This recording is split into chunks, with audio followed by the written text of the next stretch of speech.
na mbele yenu kuna wadau ambao wanajihusisha na hizo bidhaa, lakini wao teknolojia yao ni tofauti. Kwa hiyo napenda kuwapa nafasi, lakini nitaanza kwa kuwauliza maswali ili kila mtu aweze kuelewa. Poshi kama Poshi pamoja na Linkard mnajihusisha na nini? Poshi, naomba nianze na Poshi kwanza. Poshi inajihusisha na viwembe vya kunyolea ambao kwa jina lingine tunaita sheva. Kuja na Poshi kwa utafiti wa Mr. Michael alifanya, gundua ziko viwembe vingi sana nchini, lakini viwembe vile havina ubora kwanza, na cha pili bei ni kubwa sana. Ndio zinauzwa shilingi 1000 mpaka vingine mpaka 5,000 na kuendelea. Na si mnajua ni ile ambapo unanyolea afu unatupa. Okay. Na mfano unaweza ukakidondosha chini pale kikavunjika. Kwa hiyo watu wengi wamekuwa wakipoteza ule moyo wa kuendelea kutumia viwembe vya aina hii. Wakinyolea wanatoka vipele. Sasa tukasema ngoja tuje na kitu ambacho kitakuwa bora zaidi na kwa bei ndogo zaidi, ili kila mmoja aweze kutumia, awe na uwezo wa kutumia. Mfano katika kujielezea kwa Amazon, alipokuwa anajielezea hapa alisema itauzwa shilingi 400 na shilingi 500, na ukiangalia viko vya design 3 na vyote viko katika rangi mbili. Maana mnaweza mkakutana navyo huko madukani, baadaye mkaona mbona tulitoa cha blue wakati kuna silver na kuna orange. Sasa mimi naomba nikuulize swali. Mimi na duka la jumla, nataka nipate hiyo bidhaa ambayo inauzwa shilingi 400 mtaani. Nitaipata kwa shilingi ngapi? Nitaipata kwa shilingi 200. Kwa shilingi 200. Hiyo shilingi 400 nitaipata kwa shilingi 200. Na hiyo shilingi 500 nitaipata kwa shilingi 250. Tumeelewana jamani? Fursa kwa wale wa duka ya jumla. Lakini pia nina swali. Nimesema pia mna pikipiki. Naomba tusikilize. Kama alivyozungumza, utafiti aliofanya mwaka 2016, tukaona watu wote wanatumia pikipiki za kutumia mafuta. Na unakumbuka kuna kipindi pale kwa kuna masuala ya mafuta yamekwisha katika baadhi ya petrol station na nini. Tukasema kwa nini tusije na kitu cha kuchaji na umeme? Of course kwa wenzetu kule ni teknolojia ambayo ya miaka 20 wameanza nayo. Kwa hiyo wakaja na hili dhumuni na kiwanda kiko hapa, kuna assemble hapa, na kwa kweli serikali imetufanyia kitu kizuri. Kuna asilimia kadhaa ambazo tumesamehewa ya kodi. Ndio maana unaweza kukuta bidhaa zetu ziko ni bei rahisi sana na zina ubora, na vifaa vyetu vile vina warranty ya miezi 6 kuhakikisha kuwa mtu anayochukua ana uwezo wa kutumia kwa uhakika zaidi. Kwa hiyo wao tofauti wao, pikipiki zao ni kama baiskeli. Yaani unaichaji kama unavyochaji simu. Na samani, na katika kuongezea hapo, unaingia mjini bila tatizo. Haihitaji plate number, haihitaji leseni, inahitaji ujuzi wako wewe wa kuendesha baiskeli. Unachaji kama unavyochaji simu. Na by the way, ukichaji haimalizi hata uniti moja ya umeme. Na kama unavyoona serikali yetu ilivyopendwa, inawalizisha huo mradi huko, umeme utakuwa bure. Kwa hiyo hata kuchaji, sijui tutakutumia shilingi 3 ukauchaji kwenda kilomita 75 ndio mabeti yaisha. Swali jingine, ofisi zetu ziko wapi? Ofisi zetu unaweza ukatupata kwa ofisi zetu, tuko hapa Mwenge, ofisi kuu ambayo ndio tuandani. Tuko pale mtaa wa Msimbazi na Swahili Kariakoo, na vivyo unaweza ukatupata kwa namba ya simu 0758 0758 300 300. Lakini hiyo si kuna vipeperushi? Kuna vipeperushi. Kuna vipeperushi kule, na hata kwenye Instagram unajua sasa hivi watu wengi sana wana mitandao. Swali la haraka. Mna bajaji ambazo ni za kuchaji? Tunazo buta za miguu mitatu. Hatuna bajaji hizi za usafiri, ila tuna hizi za kubebea mizigo. Unaiona sasa hivi Kariakoo zimekuwa nyingi sana. By the way, nimepata ushuhuda wa watu zaidi ya 5 wanaotumia hizi, walinunua kutoka kwetu. Wanasema kwa siku hawakosi shilingi 50,000. Hawakosi shilingi 50,000. Na ukiangalia matumizi yanayotumia katika kuchaji anatumia shilingi 300 kwa sababu yale mabetri yake ni makubwa. Anatumia shilingi 300 lakini ana uwezo wa kuingiza shilingi 50. Kwa hiyo ni kitu ambacho naona hata serikali kwa kweli wakiangalia kwa jicho la tatu ni kitu kimoja kikubwa sana hapo mbeleni. Hapo bear in mind, hii haichafui mazingira, haitoi moshi. Haitoi moshi. Bahati mbaya tulikopo tumeplan kuleta kwa e-bike moja kwa ajili ya maonyesho lakini imeshindikana kwa sababu ya mimi nina swali ambalo sielewi kwamba mimi leo nikichukua pikipiki yako nimeichaji. Nataka kwenda Posta na kurudi. Nitaenda mara ngapi na kurudi? Nadhani wengi wana hilo swali. Nimeshachaji pikipiki iko full. Naenda Posta na kurudi mara ngapi? Naweza nikasema mfano hili I'm sure huyu ni mmoja wa mteja wetu. Amegonganisha sana. Na kwa testimony ambayo anayo, e-bike moja ile ambayo unatumia wewe inatembea kilomita 75. Kwa hiyo ukiangalia kutoka hapa mpaka ofisi zako ziko hapa karibu mpaka Posta kilomita karibia 6. Kwa hiyo natumaini utaweza kwenda kama trip si chini ya trip 12.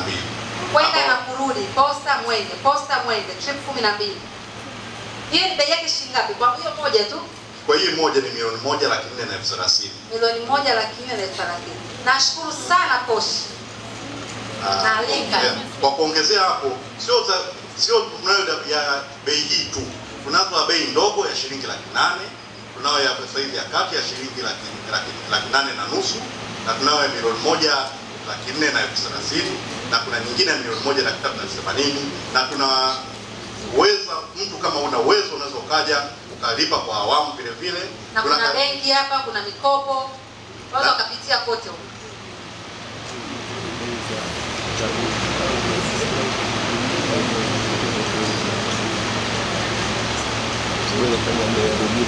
Nashukuru sana. Nadhani maelezo yametosheleza.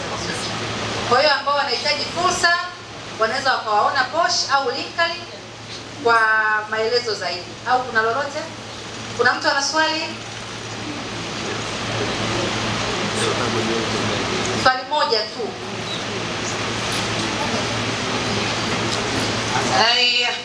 Yatakuwa mawili sasa, sio moja. Asante. Mimi na maswali mawili. Cha kwanza ni durability, useful life yake ni miaka mingapi? Nimezungumzia ile kuta. Lakini la pili kwa mikoani distribution ikoje in terms of spare parts na kadhalika. Asante. Sawa, nafikiri atalijibu kwa pamoja. Swali lingine tukitoka kwenye swali tumerudi utajibu swali hilo la kwanza. Swali la pili kwenye kona pale tuliona mkono wa kwanza ukitokea huko. Asante. Kwa majina naitwa Omari Musa kutokea wilaya ya Temeke. Shida yangu ilikuwa ni kwenye bei hapo, umetaja bei za milioni 1,380,000 lakini haujaspecify kwa sababu una bidhaa za aina mbili hapo kwenye vifaa vya umeme kwa maana ya pikipiki pamoja na guta. Sasa mimi nilikuwa nataka kujua hivi ni moja na tatu bidhaa zote au pikipiki zina bei zake na guta zina bei zake? Asante. Kiongozi tupe majibu. Okay, nashukuru sana. Ngoja nianzie kwa Mr. CRDB. Durability hii hivi ni vifaa vya umeme. Durability yake iko katika mabetri na haipo katika vipuri vingine. Mfano, kuna warranty ya betri, kuna kitu inaitwa motor na controller na frame. Hivi tuna warranty ya miezi 6. Durability inakuja katika mabetri. Mabetri yake hii mfano ina uwezo wa kukaa mpaka mwaka mmoja na miezi 6 mpaka miaka 2. Inategemea na unaichaji mara ngapi. Lakini kwa matumizi ya kawaida ni miezi 18 mpaka miezi 24. Mabetri yanakuwa yamekufa na unaweza ukabadilisha mabetri mengine. Na betri nyingine vifaa vyake vyote vinapatikana hapa kama tulivyozungumza, kuwa kiwanda kiko hapa. Na bidhaa zake ni bei rahisi sana. Na mikoani tuna mawakala wetu. Tanga tuna wakala, Mbeya tuna wakala, Dodoma tuna wakala na tunaendelea kupanua zaidi. Na Iringa tuna wakala, Singida tuna wakala. Kwa hiyo kwa vitu hivi vimekuwa ni teknolojia mpya, lakini teknolojia moja rahisi mno. Kwa swali la kule nyuma, mimi nimekujibu ipasavyo. Kwa swali la kule nyuma, ya bei hizi ambazo nimeziongelea hapa ni bei za pikipiki za miguu miwili. Pikipiki ya miguu mitatu ambayo inabeba kilo 500 ambayo ni sawa na nusu tani, hii bei yake ni milioni 3.5. Kwa hiyo karibuni sana. Nashukuru sana. Nashukuru sana. Basi naomba nipe nafasi nyingine kwenda.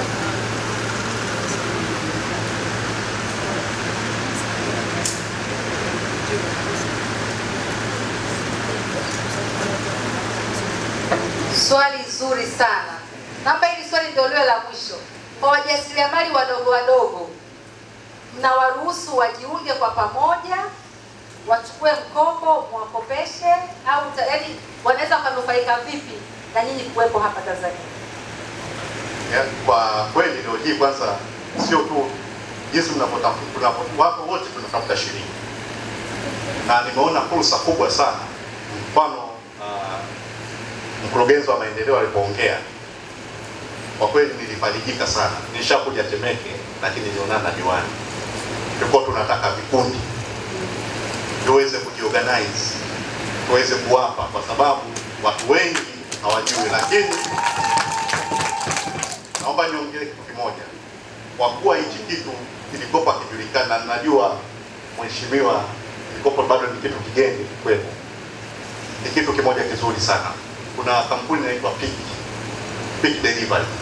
Sasa hivi wamechukua e-bike nyingi sana kwetu, kwa sababu tumewakopesha, lakini katika kukopesha hivi hatujawapa cash, kwa sababu wana kampuni ambayo inaeleweka, kwa sababu wamekuja na pesa ya nzio.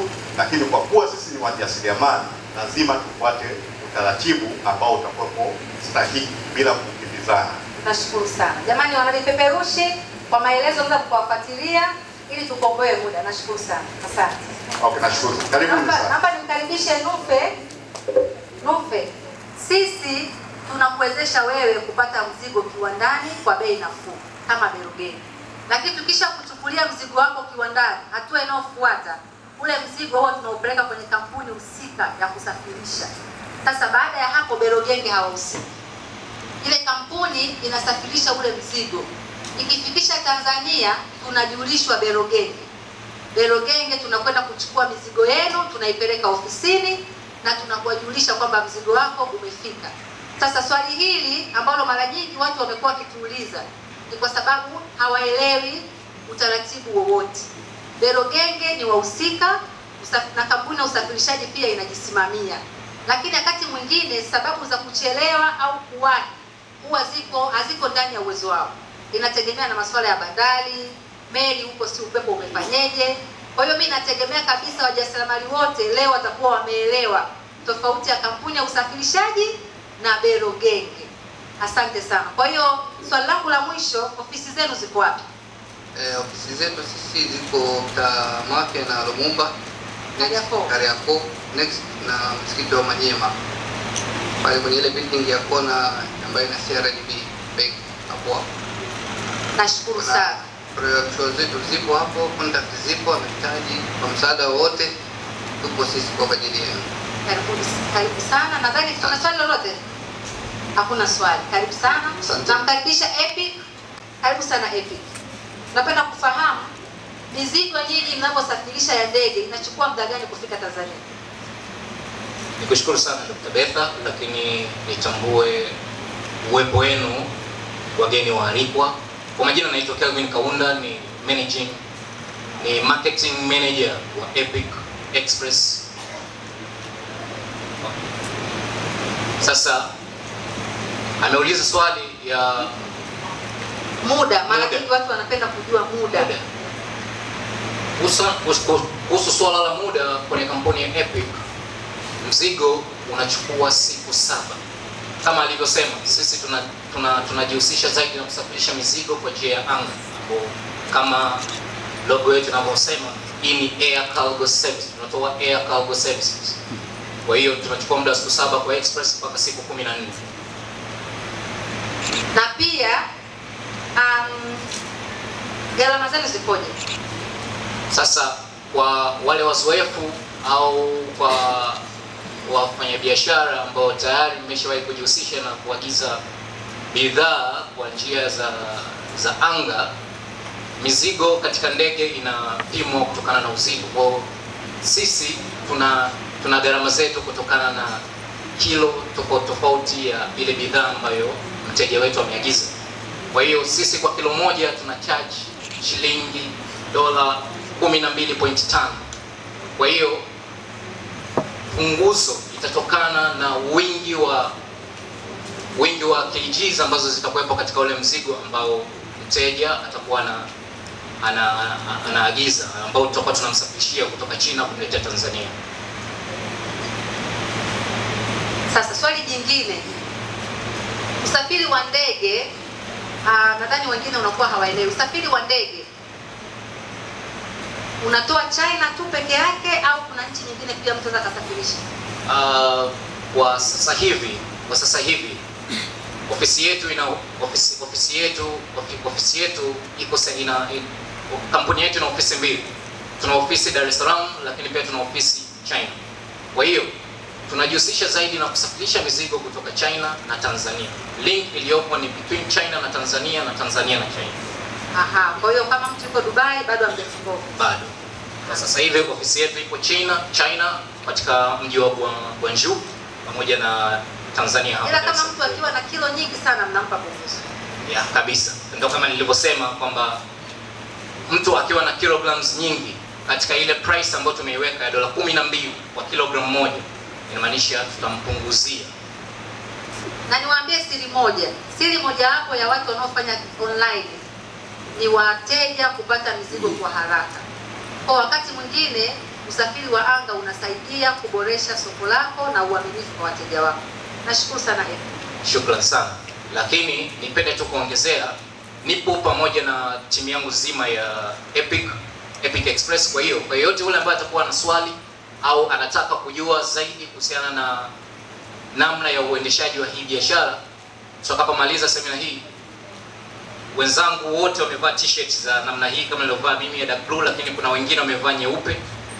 Kwa hiyo utatufuata, tutakupa maelekezo zaidi ya namna tunavyoendesha hizi biashara za usafirishaji wa mizigo kutoka China kuja Tanzania. Na ukipenda pia kutaka kuanzisha. Nashukuru sana hivi. Habari ya mchana. Asalamu alaykum. Bwana Yesu asifiwe. Hali ya yote napenda kumshukuru Mungu kwa ajili ya siku yetu ya leo. Siku nzuri ambayo wajasiriamali tumeweka nafasi ya kuja kusikiliza. Lakini pili ni washukuru waandaaji wa hii kuitafuta shilingi event.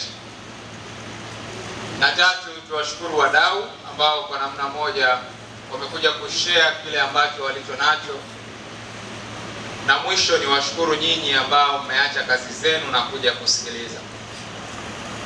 Mwambie jirani yako mwalimu yuko darasani. Kwa majina ambayo nilipewa na wazazi wangu bila hata wao kufanya mazungumzo na mimi, naitwa Mohamed Basanga. Lakini kwa majina ya kazi ambayo unaweza kunipata kwenye Instagram, naitwa Coach Basanga. Basanga ni mjasiriamali jamii, ni mwandishi wa vitabu, ni mwalimu wa ujasiriamali, ni mhamasishaji, lakini mwisho kabisa ni rais wa vikoba endelevu Tanzania. Wana vikoba mpo? Mwaka jana Disemba nilipata nafasi ya kupewa cheo cha urais wa vikoba endelevu Tanzania. Ndicho nakisukuma kuanzia hapo mpaka hapo Mungu atakapokuwa amenijalia. Niwakaribishe sana kwa wale ambao hawajaingia kwenye mfumo wa vikoba. Moja ya kitu ambacho nimeanza nacho kwenye mfumo wa vikoba ni kuhakikisha vikoba vyetu vyote havina riba, na sisi kwenye taasisi yetu ya YEMCO na taasisi zingine vikoba vyetu vyote tumetoa riba. Kwa hiyo hata wale ndugu zangu Waislamu ambao tulikuwa tunaogopa vikoba kwa ajili ya riba, sasa hivi tumeshaanza sisi kuhakikisha kwamba vikoba vyetu vyote havina riba. Kwa sababu hiyo sio mada yangu leo, nilikuwa naweka tu dondoo hapo ili kama kuna watu ambao walikuwa wanatamani sana kujifunza kuhusu vikoba na wanatamani kujiunga kwenye vikundi ambavyo ni salama. Nimewasikia kuna watu wa Poshe hapa walikuwa wanazungumzia watu kujiunga kwenye vikundi.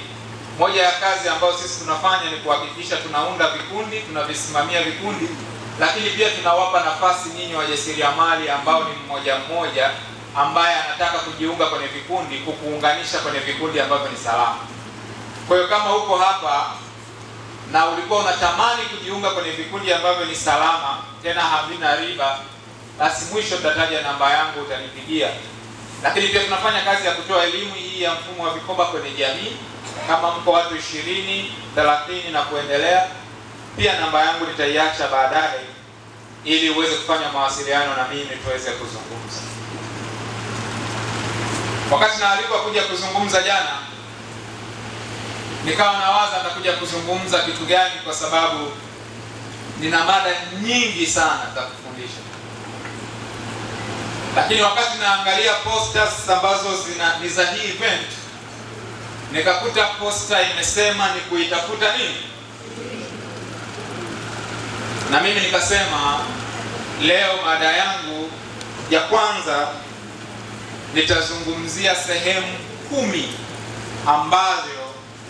ambazo shilingi ipo, kwa sababu kuna uwezekano mkubwa kabisa tumeambiwa hapa leo kuitafuta shilingi na ukatoka hapa ukawa bado uko blind kwamba unaenda kuitafutia wapi.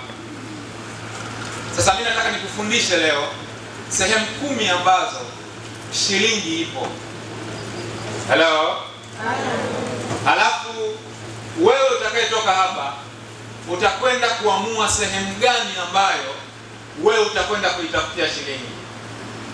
Kwa sababu moja ya kitu ambacho watu wengi tumekuwa tukiambiwa ni kwamba katafute pesa, katafute shilingi, lakini huenda hatuambiwi hiyo shilingi iko sehemu gani. Sasa kwa sababu hatuambiwi shilingi ilipo, kuna watu tunaipita.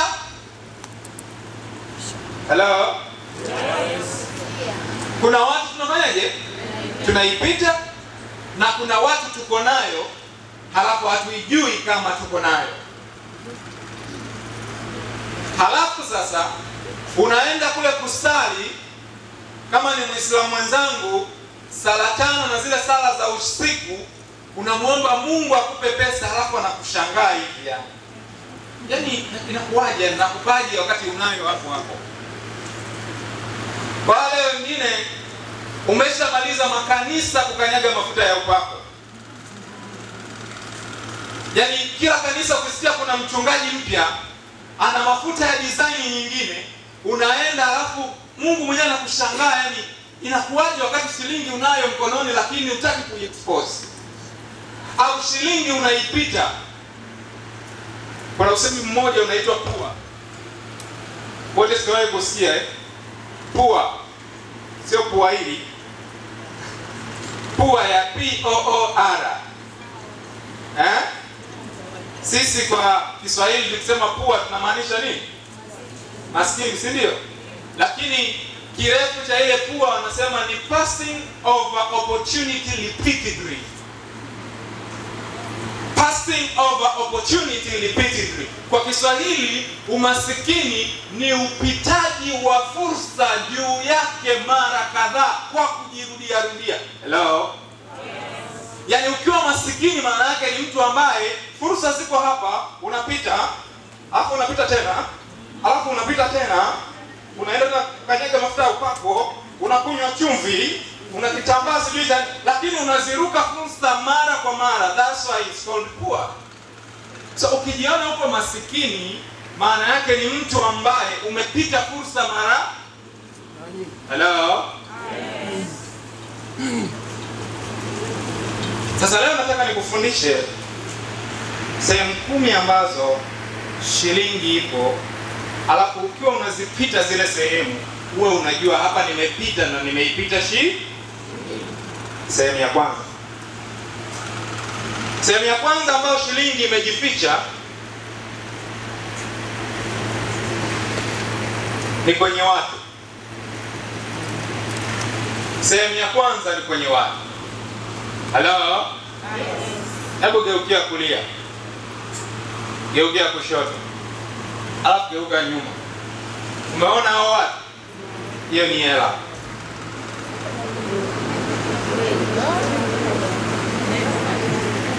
Hiyo ni nini? Imagine ungekuja na wewe na ubuyu zako tu 20. Zipo? Sasa usikae nazo kwenye pochi. Ukimaliza hakikisha umekutana na watu 20. Waambie kuhusu bidhaa yako. Kwenye watu 20 na profesa hautakosa watu 5 wa kununua bidhaa yako. Pesa iko kwa watu, ila kazi ni kuwafanya watu wakupe pesa yako. Popote utakapomuona mtu, popote utakapoona watu, wale watu wana pesa yako. Yaani ukipanda kwenye daladala hivi ukaona watu, unasema aya, hawa watu wote hawa wana hela yangu hawa. So kazi kubwa ni kuangalia jinsi gani wale watu watakupa nini? Pesa. Nataka nikupe mfano mmoja. Wakati niko chuo nilikuwa mwajiriwa. Mimi nilikuwa mwajiriwa wa serikali. Lakini kituo changu cha kazi kilikuwa Mwanza. Lakini huku mjini nilikuwa nimeshaanza kutengeneza foundation. Kwa hiyo ilikuwa inanibidi mwezi mmoja nikae Mwanza, mwezi mmoja nikae Dar es Salaam. Kila nikipanda basi napanda na watu zaidi ya 60. Kila nikipanda basi napanda na watu zaidi ya 60. Alafu nalipa nauli kweli kutoka kwenda Mwanza kwenda Dar es Salaam. Siwauzia hata kitu kimoja kwa sababu hawa watu wana hela yangu hawa. Nikasema sasa hivi nikipanda basi naenda na vitabu. Tukishuka kwenye kula naenda kwa dereva pale, namwambia dereva, unajua mimi ni mjasiriamali na vitabu vyangu hapa, naomba niongee na uza. Anazima ile TV. Nachukua dakika 10 nazungumzia vitabu. Nikimaliza naondoka na kopi 20 nimeuza. Nikiuza 10,000 kopi 20 ni shilingi ngapi? 200,000. Nikienda na nimeuza 200,000, nikirudi nimeuza 200,000, nauli ni 60 kwenda na 60 kurudi. Hello?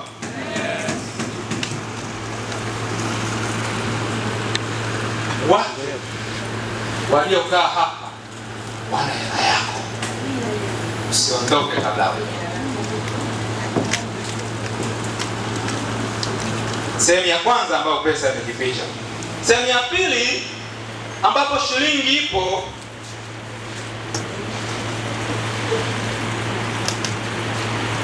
ni kwenye matatizo. Sehemu ya pili ambapo shilingi ipo ni kwenye matatizo. Sasa money hides on problems. Pesa imejificha kwenye matatizo. Ukienda pale mtaani kwako, mtaa mzima unasikia wanalalamika nyanya wanatoa mbali. Yaani hao serikali wanaenda kutujengea soko huko mbali. Yaani sisi tutoke hapa, tukanunue nyanya huko kweli, inawezekana. Zimo kweli wewe? Halafu unamsikia na jirani yako na yeye analalamika nyanya anatoa mbali. Unamsikia shangazi yako na yeye analalamika nyanya anatoa mbali. Na wewe mnaungana watano, mnataka kuanza kuandamana kukitoa hicho chama serikalini. Nyinyi zimo kweli? It's your time kutafuta suruhu ya ile nyanya kupatikana mbali, wewe ilete karibu. You make money. Kwa dada anachokifanya ni kuwasaidieni kununua pamoja, kwa sababu tatizo lenu hamwezi kwenda China kwa kiwango cha pesa mlicho nacho.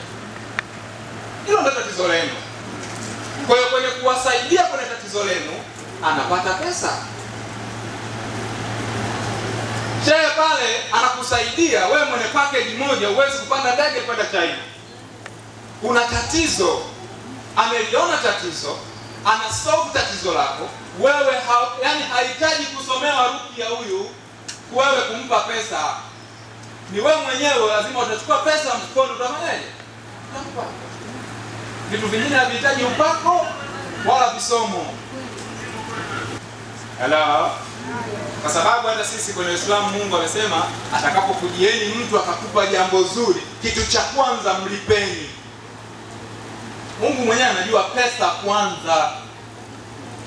Hello. Mkiwa hamna kabisa mnaona hamna hapo, muombeeni dua. Sasa dua mpaka yeye aje kusema ni dua gani.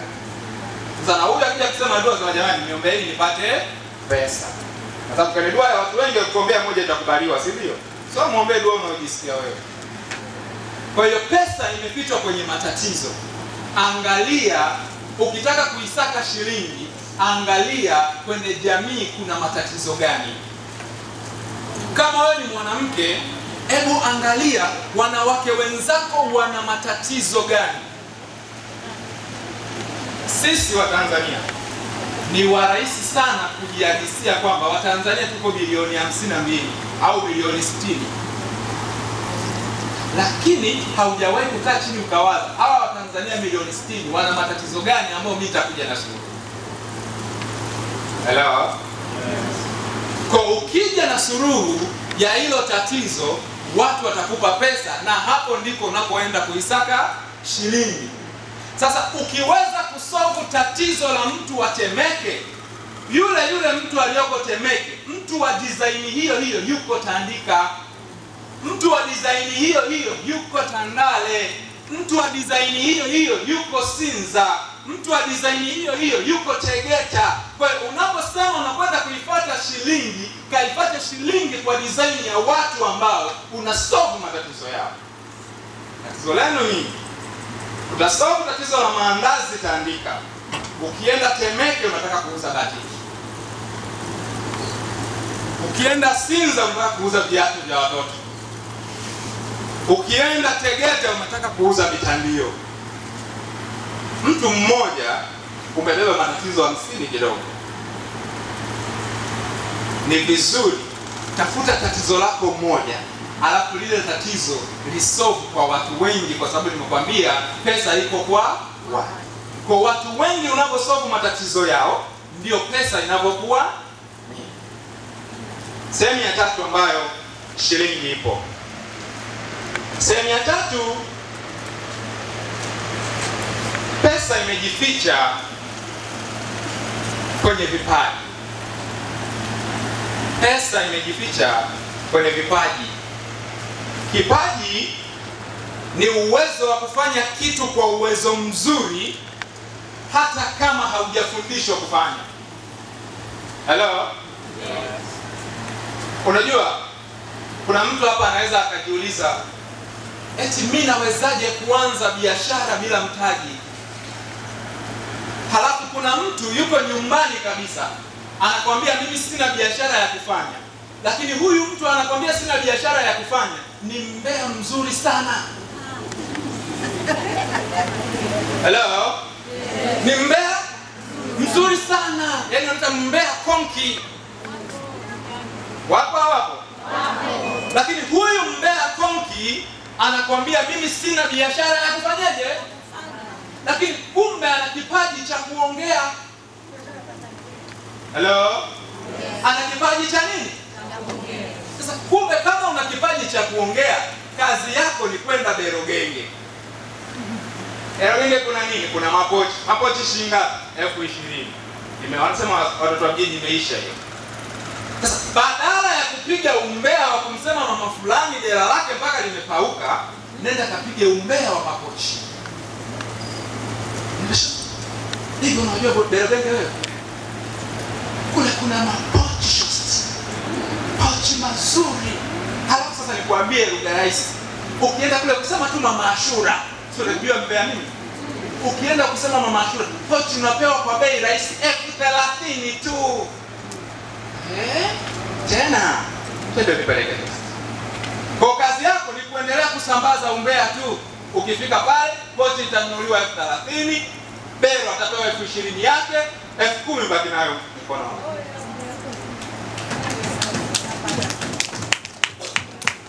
Ukipiga umbea kwa watu 5 umepata 50,000, unachukua 30,000, 20,000 unanunua, unachukua 30,000 unaweka kwenye mfuko wako, 20,000 unanunua kwa bero pochi moja, unaondoka nalo, 20,000 unaweka ndani, 10,000 unapeleka vikoba ya akiba.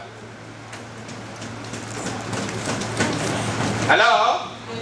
Ukienda mtaani mara ya pili, walisema wale, alikuja aliniambia kuna pochi, ndugu yangu mpaka nimeenda kule. Mimi sasa kwenda kule siwezi. Sasa siwezi. Nimeisha chukua pochi kule kwa bero ndugu yangu. Ili hapa. Chinga 30,000 wala huendi. Mama shule si alienda, wewe sitaki uende. Nimekuletea hapa. 30,000 ngo. Hello? Yes. Weka 10,000 kwenye pochi, chukua 20,000 yako, rudi kwa bero. 5,000 kula, 5,000 peleka vikoba. Hello? Ile 10,000 na 5,000 imekuwa 15,000. Ikifika miezi mitatu unakopa mara 3 inakuwa 60,000, unaendea mapochi 3 na lile moja inakuwa mapochi 4. Hauhitaji rukia, kisomo wala kukanyaga mafuta ya upako. Umeanzisha biashara na shilingi 10 hujatoa kwenye mfuko wako. Hello? Sasa hiyo midomo yenu na sauti yenu Mungu atakuja kuwauliza mmeitumiaje. Kwa hiyo ni sehemu ya 3. Jiulize wewe una kipaji gani? Niwaambie ndugu zangu, sio lazima wote tutembee na product kuuza. Unanielewa? Wala sio wote lazima twende tukasafirishe mizigo na brother hapa. Wengine twendeni tukaongee na brother huyu, alafu sisi tuwe mawakala wake. Unanielewa?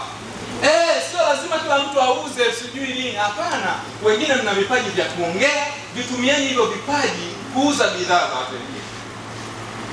Wengine mko Facebook una followers 2,000. Mko Instagram una followers 5,000. Kazi yako ni kuposti birthday. Kazi yako ni kuposti watoto.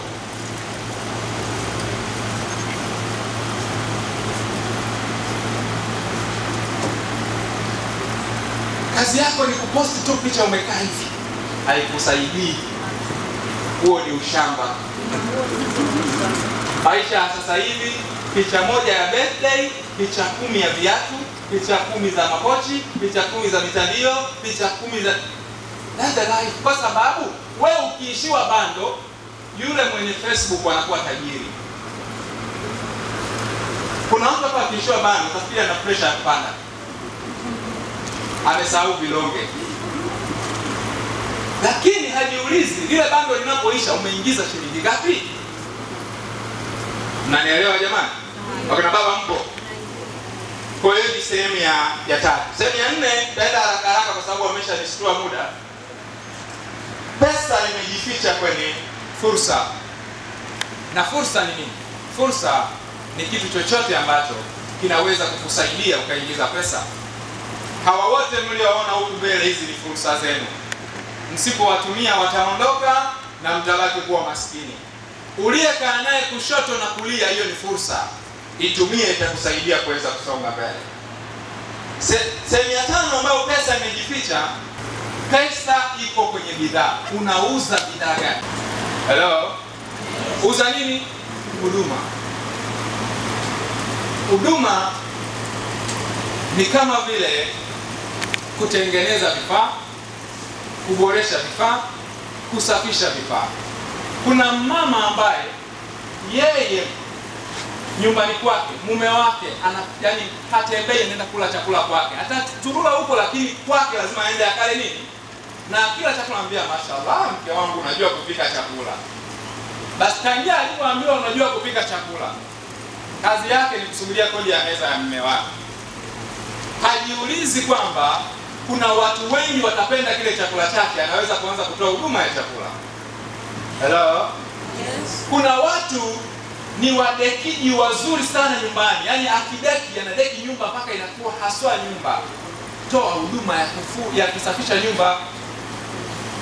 Kuna watu ni wafuaji wazuri, toa huduma ya kufua. Ukipita kila nyumba unafua nguo 2, nguo 3, wakikupa shilingi 1000, ukifua nguo 10 kwa siku ni 10,000. Mwisho wa siku unaanza kumsubiria huko jamaa umwagize mashine ya kufua. Hello? Kwa hiyo huko pesa pia imejificha. Lakini sehemu nyingine ambayo pesa imejificha, tunasema pesa imejificha kwenye mawazo. Ideas. Mawazo, kwenye mawazo ni pesa ambapo ni sehemu ambayo pesa imejificha. Una wazo gani? Unataka kufanya nini? Kwa kuepusha muda, njia rahisi ya kupata mawazo ya kuitafuta pesa mwanzo ni kuanza kuangalia wewe una mahitaji gani. Ukiyatimiza yale mahitaji, unajiuliza kuna watu wangapi kama mimi wana mahitaji kama mimi. Nataka nikupe mfano. Mimi niliwahi kuanzisha biashara ya kampuni ya sofa kwa sababu mimi napenda sofa sana. Nilienda kwa fundi akanitengenezea sofa nzuri, nilipoipenda ile sofa nikajiuliza wangapi wanapenda sofa kama mimi. Instantly nikaipiga picha ile sofa, nikaiposti Facebook, nikawaambia watu nauza sofa. Pale pale nikapata wateja 3. Hello? Sasa sitaki kupeleka hiyo story ni ndefu mpaka kampuni ikafunguliwa, lakini safari ya kuanzisha biashara sofa iko. Una mawazo gani? Unawaza nini? Hiyo ni biashara, ni pesa, ifuate uichukue. Lakini sehemu nyingine natarasha hapa kwa sababu ya muda. Tunasema pesa imejificha kwenye vision, kwenye maono, lakini pia pesa imejificha kwenye kufanya kazi. Na sehemu nyingine ambayo pesa imejificha, tunasema pesa imejificha kwa Mungu. Pesa imejificha kwa nini? Nataka niwafundishe hapa biashara, jinsi ya kufanya biashara na Mungu. Mungu anasema hivi, ukitoa nitakurudishia kwa kiwango cha kusukwa. Unajua maana ya kusukwa? Kusukwa ni yani ukikuta kitu kimesukwa hujui kilianzia wapi wala kinaishia wapi, si ndio? Sasa ukiwa mtoaji maana yake utarudishiwa kwa kiwango cha kusukwa. Hello? Maana yake ukiwa ni mtu ambaye unatoa sadaka sana, utapata sana. Lakini sasa kwenye kupata sana, Mungu ashushi furushi la hela nyumbani. Anawaleta kama kina Berogenge wanakuwa na bidhaa. Ili wewe ukipeleka bidhaa yako, unashangaa wewe ndio unauzaga sana.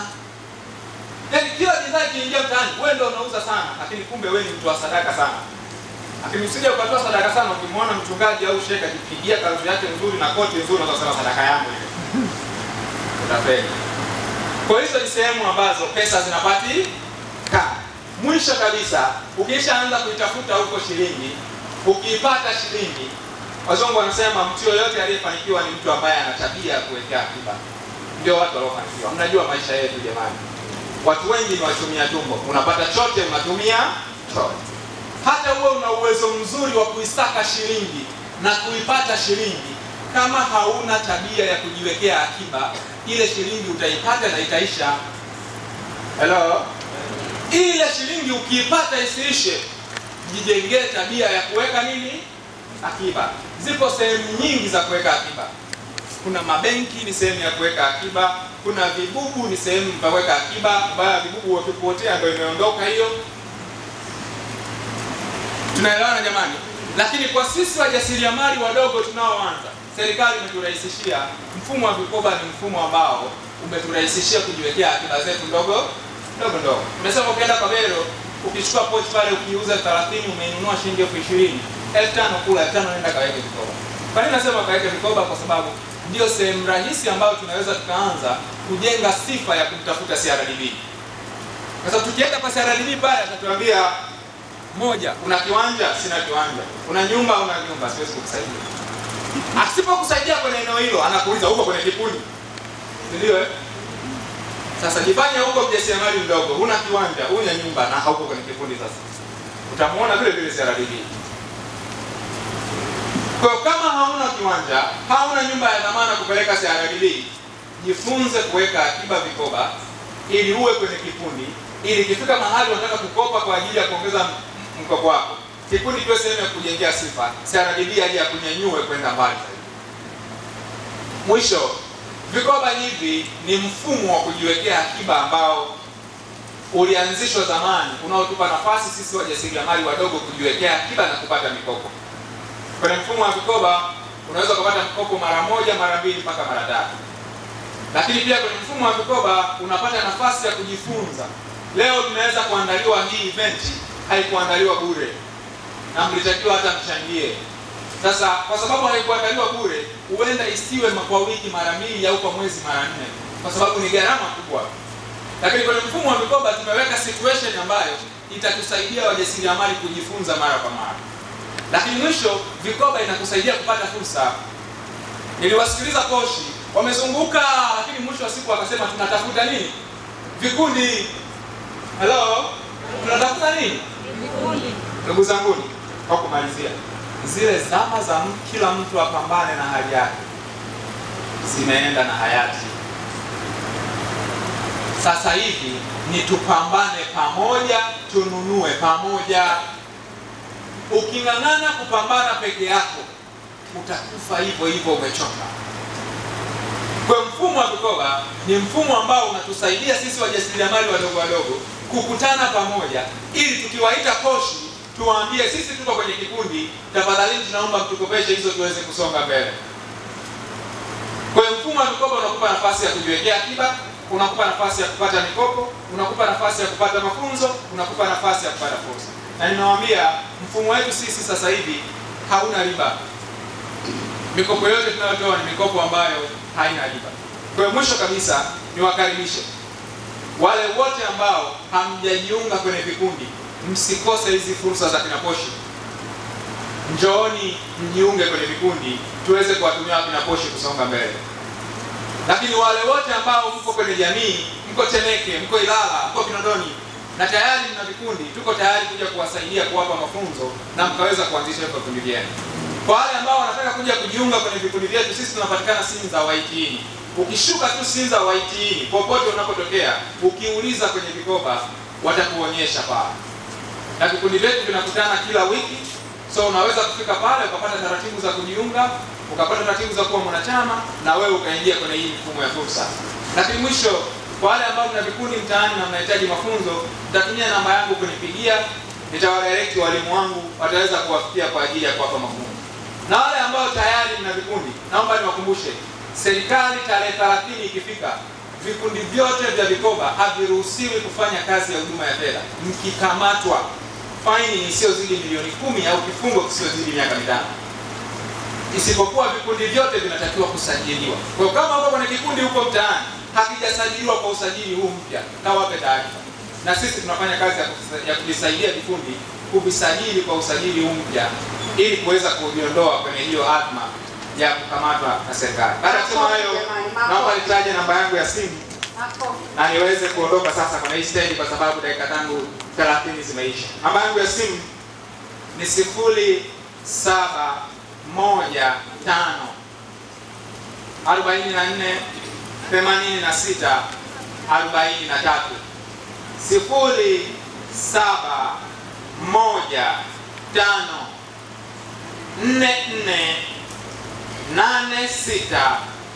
0715448643. Naitwa Mohamed Basanga. Wale ambao mna Instagram, mnaweza kwa Instagram kaandika Coach Basanga kanifollow hapo. Naomba niwashukuru sana. Ungekuwa wewe, ungechagua account ipi kwa CRDB ambayo ingeweza kuninufaisha mimi mjasiriamali? Asante sana. Nashukuru kwa swali hilo. Kama kwa yule ambaye ni mjasiriamali, na mkuu wa wilaya wetu ametuasa kwamba tufanye biashara halali. Sawa, tufuata sheria. Kwa mjasiriamali nasema jaribu kuwa na vile documents zinazotakiwa, ikiwapo kile kitambulisho cha mjasiriamali mdogo. Kwa hiyo ningekushauri wewe ambaye ni mjasiriamali na una kile kitambulisho cha mjasiriamali mdogo, hiyo hodari account ni nzuri sana kwako, kwa sababu ni account ya biashara, alafu kianzo chake ni kidogo, haina minimum balance, alafu haina makato ya aina yoyote. Hodari account. Hodari account. Kwa sababu benki wana account nyingi, ni vyema ukafahamu ipi inayokufaa kwa uwezo wako. Kwa hiyo ameshauri hodari.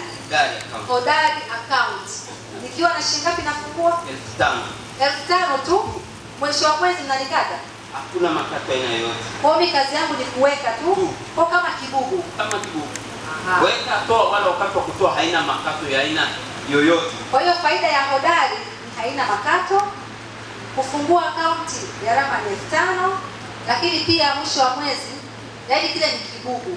Kwa badala ya kuweka hela ndani, nenda kaweke kwenye hodari account CRDB.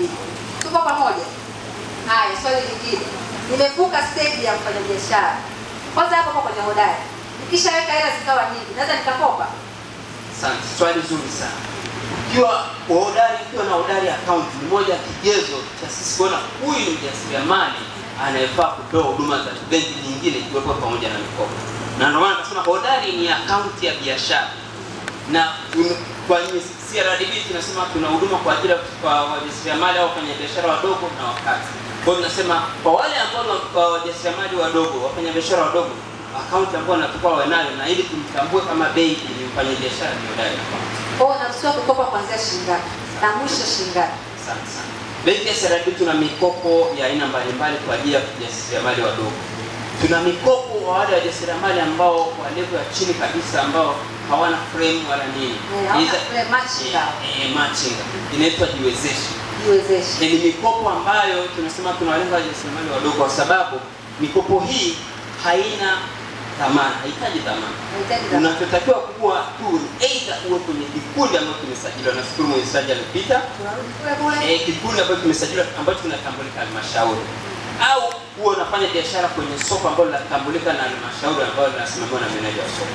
Utafanikiwa kupata mkopo wa jiwezeshi ambao ni 100,000 mpaka 500,000. 100,000 mpaka 500,000. Mkopo wa jiwezeshi. Lakini pia tuna mikopo mingine kwa zile biashara ambazo zimenyanyuka kidogo. Wale ambao mtu ana frame yake, ana leseni au anatambulisha mjasiriamali mdogo. Pale tuna mikopo kuanzia milioni 1 mpaka milioni 50. Ila jamani, kuanzia 100,000, una 100,000 tu, afu rejesha shilingi ngapi? Asante. Kwenye hiyo mikopo ya 100,000 mpaka 500,000, tunasema mtu anaweza kurejesha ndani ya miezi mitatu. Ndani ya miezi mitatu. Inategemea na kiwango ambacho anataka kukopa. Lakini pia mtu anaweza kuamua kurejesha kila wiki. Ukiamua kurejesha mapema, tunasema unaweza ukapunguza ule wigo wa kulipa riba, lakini pia ukapata fursa kupata mkopo mwingine wa juu zaidi. Kwa nini? Yes, kwa sababu itaonyesha huyu mkopaji mzuri amechukua mkopo, amerejesha kwa wakati, atapata fursa kukopa mkopo mwingine. Kwa mtu ambaye ana level tayari ameshavuka hii jasiriamali, kavuka hiyo milioni 1 mpaka milioni ngapi? 50. Wewe ndio mfanya biashara. Shukrani mama zangu na baba zangu. Wadogo marahaba. Katikati mambo zenu. Mimi naitwa Sauda Hussein, natokea Azam Media. Ni mwandaji wa vipindi mbalimbali pale Azam, lakini vile vile naandaa kipindi ambacho kinaitwa Kidanishoni, kipindi cha wanawake, hususan wanawake, lakini vile vile wanaume ambao wanawasupport wanawake. Waswahili wanasema biashara matangazo. Biashara matangazo. Hata ufanye vipi, kama hautangazi biashara yako hauwezi kuuza. Hata mtengeneze miradi ya namna gani, kama hautangazi huwezi kufanikiwa. Na wengine huwa wananiuliza au wanafikiri kwamba bwana, tunamwona fulani kwenye TV amelipia. Kuna namna mbili. Kwanza ninapozungumzia kwenye media, ina maana ni aidha magazeti ama TV ama radio na kadhalika, na sisi kuna social media wameshazungumza wengine, lakini mimi nitakazia kwenye hizo TV, radio na magazeti. Katika makundi yetu tulishawahi kujiuliza kwamba katika mikopo tunayopata tuliwahi kutenga budget ya kutangaza biashara zetu? Ni wangapi katika makundi yetu ama katika biashara zetu tunatangaza? Unaweza ukakuta labda inahitajika mamilioni katika kutangaza, lakini kumbe shilingi 50,000 unaweza ukatangaza. Kuna punguzo za 77 huko, kisha 77 watu wanalipa 30,000 kutangaza. Umeona? Kwa hiyo lakini pia katika kutangaza huko kuna namna gani ambayo biashara yako ina tofauti na biashara ya mtu mwingine, ili unishawishi mimi nije nitengeneze kipindi chako kionekane bure kwenye TV ama kisikike bure kwenye radio. Umenielewa? Kwa hiyo kwa mfano, watengeneza ubuyu ni wengi sana, watengeneza sabuni ni wengi sana, lakini sabuni yako ina tofauti gani na sabuni nyingine inishawishi mimi nije kutengeneza kutangaza wewe bure? Umenielewa? Kwa wanawake ama makundi ambayo yanatengeneza bidhaa mbalimbali ama huduma mbalimbali, tujitahidi katika utofauti ili unishawishi mimi ama mtu yoyote wa kwenye media nyingine yoyote, clouds nini waje wakutangaze wewe bure bila wewe kutoa shilingi hata moja. Lakini pia tulijengea utaratibu wa kutenga budget katika hizo pesa, kwamba bwana, sisi tumepokea milioni 10, laki mbili tuweke kwenye matangazo ili tuweze kupanuka zaidi. Kumbuke kwamba makampuni yote makubwa duniani mpaka leo yanajitangaza. CRDB umeona hapo hapo wanajitangaza, Vodacom wako hapo wanajitangaza. Sasa wewe ni nani ambao unaanza kidogo hutaki kujitangaza? Kwa sababu tunao sabuni ni wengi, mimi kwa nini nifuate wewe? Lakini kuna hatua kadhaa za kufuata wakati wa kujitangaza. Lazima mkae kama kikundi, mshauriane malengo yenu ni nini, mbinu gani mtatumia, budget ni kiasi gani, lakini ujumbe gani nataka kupeleka kwa jamii ili uvutie waweze kununua bidhaa yako. Kwa mfano, mtu anatengeneza tangazo, sabuni yangu inatoa harara na nywele zinakuwa ndefu na nini, shampoo yangu. Kwa hiyo namna mtu anaposikiliza kila siku ndivyo anavyokumbuka. Lakini pia katika kutangaza kuna masoko. Unajua unaenda kujua soko la aina gani. Kuna masoko ambayo yapo, yaani sabuni ipo, wewe unaingia. Lakini kuna masoko ambayo ni mapya kabisa. Twende Mtwara huko hawana kitu fulani tupeleke. Unapelekaje? Unatangazaje ile kitu? Kwa hiyo kweli ni hata pia wadau wakubwa kama hawa hapa walioko CRDB, Posh na kadhalika, na wenyewe wanatakiwa kutumia vipindi kama hivi ili wadau ambao ni kina mama na kina baba na wajasiriamali wajue kwamba tunaweza kupata huduma ya malkia, tunaweza kupata huduma ya bima kwa kuangalia vipindi, kwa sababu inafikia watu wengi kwa wakati mmoja. Dada Sauda, yes, kuja kitu na swali. Jamani, dada Sauda wote mnatazama Azam TV Kidani Show, lakini yeye kama Kidani Show anayehusika na wajasiriamali, pia unao uwezo wewe kwa kikundi chako ukaenda ukamdhamini kipindi chake, ukaongea naye, bwana, mimi nataka nidhamini kipindi chako, tuna bidhaa 1, 2, 3 ziruke kipindi chako kinatizamwa na watu. Kwa hiyo gharama hiyo inaweza kuwa ni nafuu pia, na ndio maana yuko hapa kuwaelekeza umuhimu wa media na biashara. Biashara bila kujitangaza haikui. Wewe unamjua Sauda, wote nipigia simu, Sauda, sisi tuna tukio 1, 2, 3. Unafikiri linafaa kuonekana kwenye TV? Then mimi naweza kukushauri ama Sweda, naomba utulivu, baada ya hapa kuna raundi ama nyinyi niwe katika kundi, natafuta mtu ambaye ni mahsusi kwa ajili ya kufuatilia issue za matangazo. Yaani unawezaje kupenya, yaani usiende kizembezembe kwenye issue za kujitangaza, kwa sababu bila kujitangaza nawaambia mambo hayaendi. Najaribu kutenga budget, hata kama sio budget kubwa, budget hiyo ndogo ndogo wekeni kwa ajili ya matangazo. Kama kuna mtu ana swali tafadhali, manake so kali. Okay, namba zangu za simu ni 0688 47 56 56. 0688 47 56 56. Asalamu alaykum. Bwana asifiwe. Najua somo imeanza kukazakaza na mkipenda mambo yawe mafupi. Nitajaribu kupunguza maelezo yangu yawe mafupi ili tufanye mambo haraka. Nitaeleza kwa ufupi sana historia hii benki hii nchini Tanzania. Kwa jina naitwa Peter Kisanga, ni meneja biashara wateja wadogo na wakati. Equity Bank ilisajiliwa nchini Tanzania mwaka 2012 na tulianza operations zetu mwaka 2013 na tupo tuna branch 15 na mawakala 3000 nchi nzima, wakiwemo zaidi ya 200 Zanzibar na Tanzania bara. Kwa leo tunasema kuitafuta shilingi. Equity Bank tuna bidhaa nyingi, na katika kuwafikia Watanzania ili kuweza kuwanyanyua kiuchumi na kijamii, tumekuja na bidhaa moja ambayo itawanufaisha wajasiriamali walioko hapa. Equity Bank tuna akaunti moja inaitwa Jijenge. Akaunti hii unaweza kuifungua kwa kiwango cha chini cha shilingi 10,000. Unachotakiwa kuwa nacho ni kitambulisho chako cha NIDA na shilingi 10,000, unaenda kuifungua akaunti hii. Akaunti hii inakusaidia wewe kujiwekeza pesa kidogo kidogo, na baada ya miezi 6 akaunti hii inapokupa utamu sasa. Maana tumesema kwamba unaweza kukopa mara 3 zaidi ya akiba kujiwekea. Naomba nisikilize kwa makini. Akaunti hii unapoweka akiba zako kwa kipindi cha miezi 6, umeanza na shilingi 10,000, umeweka utaratibu wako wa kuchangia labda shilingi 50,000 kila mwezi au 30 kila mwezi.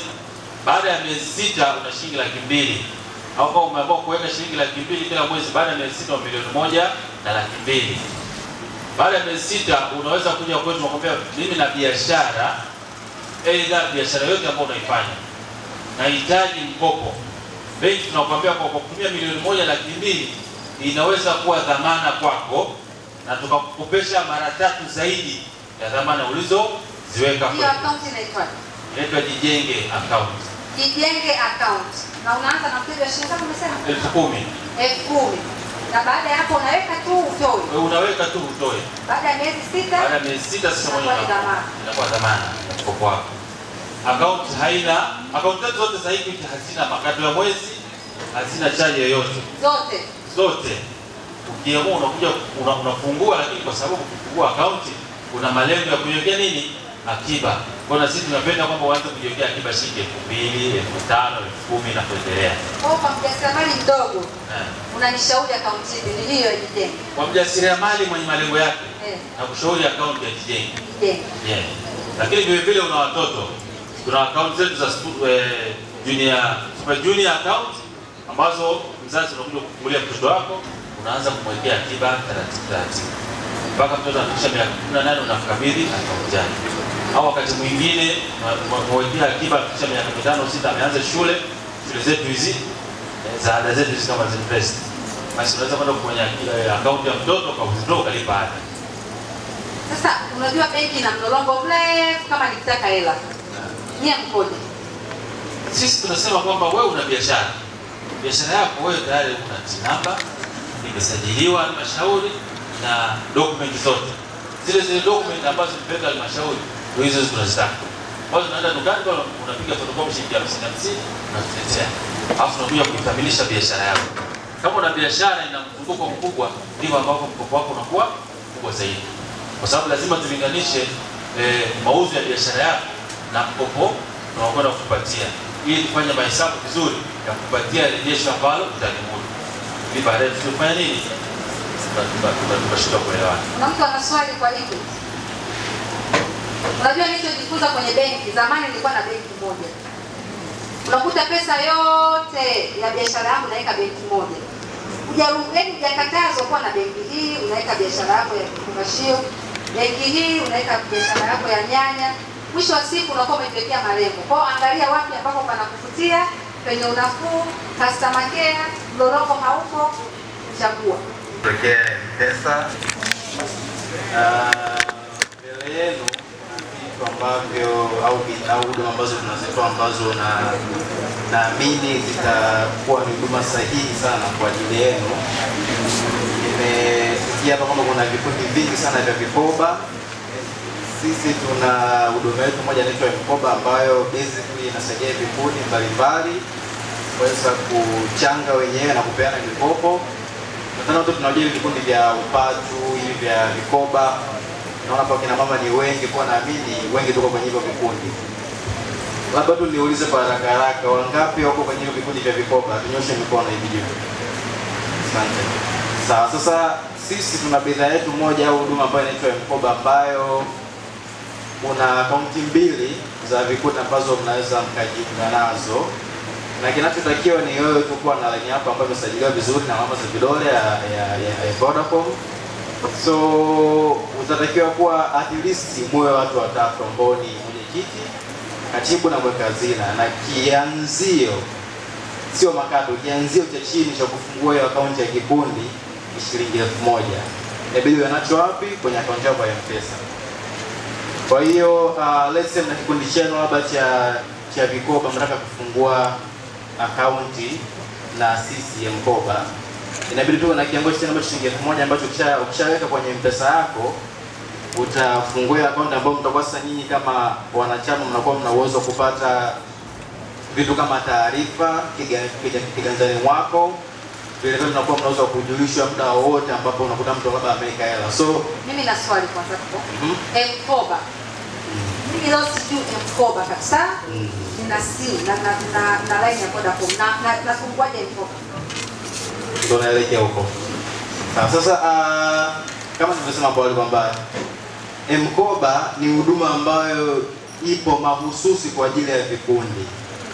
Kwenye mkoba kuna aina mbili za vikundi. Mkoba iko ndani ya M-Pesa, sawa?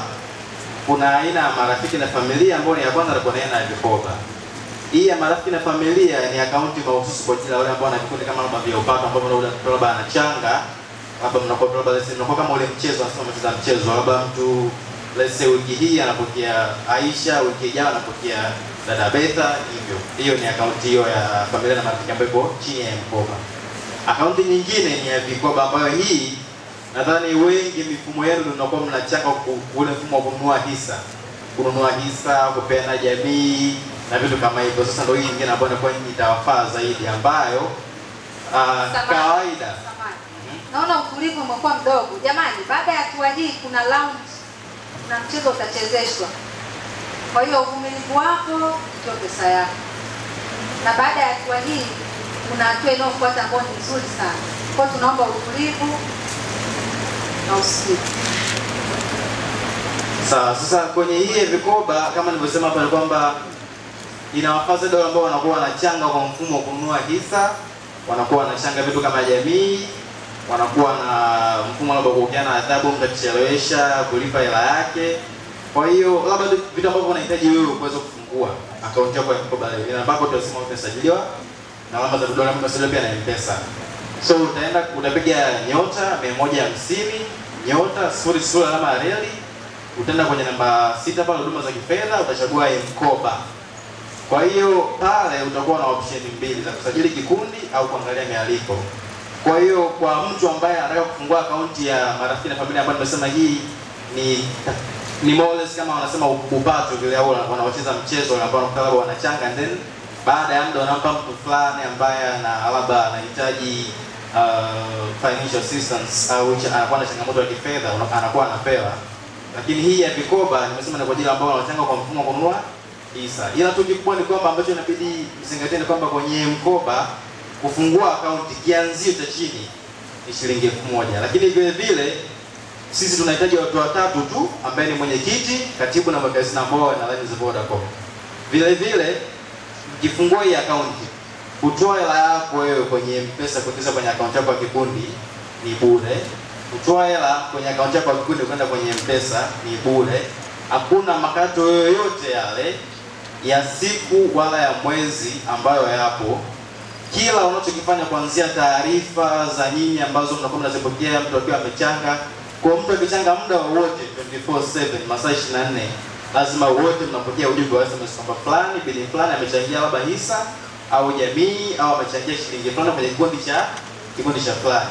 Na uzuri pia ni kwamba hatujaweka ukomo wa kiasi ambacho ni mnaweza mkaweka kwenye kikundi chenu, lakini vile vile hatujaweka ukomo wa wanachama, ila tu ni kwamba unachotakiwa kuwa nacho minimum ni shilingi 1000, ambayo sio makato, ni kianzio cha kufungua hiyo akaunti ya mkoba. Lakini vile vile tu labda hapo ni kwa faida za haraka ambazo zipo, ni kwamba kuna urahisi, kwa maana ya kwamba muda wowote unaweza kufungua hiyo akaunti na muda wote mnaweza mkapeana hela. Even though sisi hatuna nia ya kwamba msikutane, lakini sio lazima mpaka mkutane wote ndio mpea na hela. Kwa hiyo mtu akiwa na simu yake ya mkononi, kuna kitu sijibu swali langu. Yaani kuna mtu yuko pale kama mimi. Kuna mtu yuko pale kama mimi. M-Koba kama M-Koba. Kuna M-Pesa, si ndio? Alafu kuna M-Koba. Kwa ufupi tu ninachotaka kujua. Sasa hivi nikishika simu yangu naenda kwenye menu, si ndio? Nabonyeza nyota 150 nyota. Itakuja naenda kwenye mkoba. Huduma za kifedha kwanza. Huduma za kifedha. Ndio. Unaweza huduma za kifedha? Unachagua mkoba. Mkoba. Chagua mkoba, najisajili. Unajisajili. Kwa nitachagua mimi hapa. Utachagua sasa, kuna hizo akaunti mbili ambazo nimesema. Baada ya hapo, nitaweka hela na uwezo wa kutoa M-Pesa yangu na ingiza kwenye mkoba. Kwenye mkoba ndio. Alafu kama nikitaka labda kumtumia mtu hela, inabidi nitoe kwenye mkoba nipeleke M-Pesa tena. Tuipeke kwenye akaunti hiyo mtu sasa ambaye ni anataka labda wa M-Pesa. Lazima awe ni mkoba. lazima uwe ni mwanachama, kwa sababu kawaida tunajua wote kwamba huwezi kumpa mtu hela ambaye sio mwanachama, si ndio? Kwa mkoba lazima mimi na huyu na huyu na huyu ndio tufungue mkoba moja. Yes, kwa maana hiyo ni kwamba tumesema minimum au kiwango cha chini au inabidi muwe watatu ambao ni viongozi, ambao ni katibu, mwenyekiti na mweka hazina, ili kikundi kiweze kufanya kazi. Mimi nadhani Vodacom hiyo product yenu ni nzuri sana. Lakini tutafutie muda mzuri sana. Alafu ni ngumu kweli. Mimi mwenyewe sijaelewa na ualimu wangu. Ila ambacho nimegundua ni kwamba wizi unaoendelea kwenye magrupu wa fedha za kucheza michezo, kumbe tunaweza kutumia mkoba. Kwa sababu mtu hawezi kufanya transaction bila kikundi kuona, si ndio? Hela ikiingia wote mnajua, hela ikitoka wote mnajua, na lazima pia viongozi wale mhusike kwenye kuidhinisha hela kutoka. Asante sana. Vodacom wana bidhaa nyingi, lakini kiukweli mimi binafsi nilikuwa natamani kuifahamu hiyo bidhaa ya mkoba, kwa sababu ni kama unakuwa na kabegi kadogo kwenye simu yako. Atakuwa kupona au anashiriki direct kwenye zawadi. Msikilizaji mkudondokea kwenye zawadi, chagua mshindi bwana. Mara papa anamchagua Mrs. Chagua mshindi alafu tuone kwa niaba ya kuzingatia agenda unaweza ukapewa zawadi. Chagua. Maana Temeke lazima waondoke na zawadi. Basi tutaibu. Sawa. Nani? Khadija. Bi Khadija. Khadija. Karibu. Temeke hiyo Wapi mama? Ustawi wa jamii. Siko pita. Afuatuje tegemea. Kwani Khadija kwa naona kule naye anakuja. Kazi ipo leo. Yaani leo ulichokufanyia unakugombanisha. Khadija karibu. Sasa hapa Khadija wawili kupiga anado. Wapige maswali. Lakini kiukweli aliyewahi alikuwa ndo angepewa tungerarua. Okay, ngoja. Nyinyi mnatakaje roho zenu siwe nyeupe? Waulize maswali. Tuwaulize swali Ne? Wote wamenunua. Sasa wote mvua, nikiita mvua mnaitikia, nikiita jua mnaitikia, mnatakaje? Waulize maswali. Maswali Si ndio? Nani unasemaje? Hilo nalo swali. Wote mlinunua ticket. Na wewe ulinunua ticket. Kwa kweli hakuna ambao wameingia mkule. Wote wamenunua ticket. Haya, maswali Swali litoke kwa nani? Nilimwambia mimi niulize swali, nitauliza maswali magumu. Moja tu basi uliza. Uliza alafu wajibu. Wa kwanza anataka kujibu swali langu. Rose nani? Nauliza swali gumu, sina huruma. Yaani nikikuuliza unaenda unakaa. Zawadi la kwa mzee. Unaenda nakuja kujibu swali lako. Sogea hapa ni. Sasa nikuangalia usio nauliza swali. Rais wa Jamhuri ya Muungano wa Tanzania Mama Samia Suluhu ameapishwa tarehe ngapi? 6. Nimesema nitauliza swali gumu. Amefeli. Ngoja niende kwa huyo. King'ora. 1. Amefeli. Muulize hilo swali. Tujibu. Rais wa Jamhuri ya Muungano wa Tanzania Mama Samia Suluhu Hassan ameapishwa tarehe ngapi? Jamani huku nimesema nitauliza maswali magumu. Tarehe 19. Tarehe 19. Mheshimiwa hayati amefariki tarehe ngapi? Hilo swali la pili. Namlinda. Kuna mtu eti kanyosha. Hilo la pili. Ameshinda jamani, makofi kidogo. Ni kweli aliapishwa tarehe 19. Wapi? Hilo swali la tatu. No. Kaapishwa mbinguni. Wapi? Namlinda. Nimesema nitauliza swali gumu. Mbona mnaona mmeukaruka? Swebe. Ulisema aliapishwa tarehe ngapi? Ungesema aliapishwa wapi? Jamani, ukiulizwa unaitwa nani unataja na mjini ubili wa babako.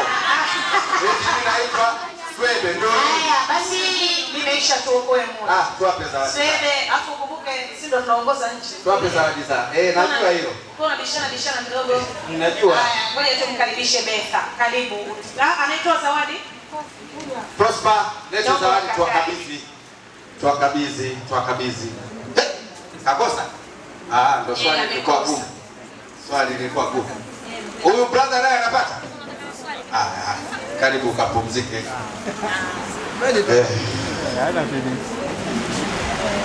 Hao ndo bero bwana, tununue pamoja.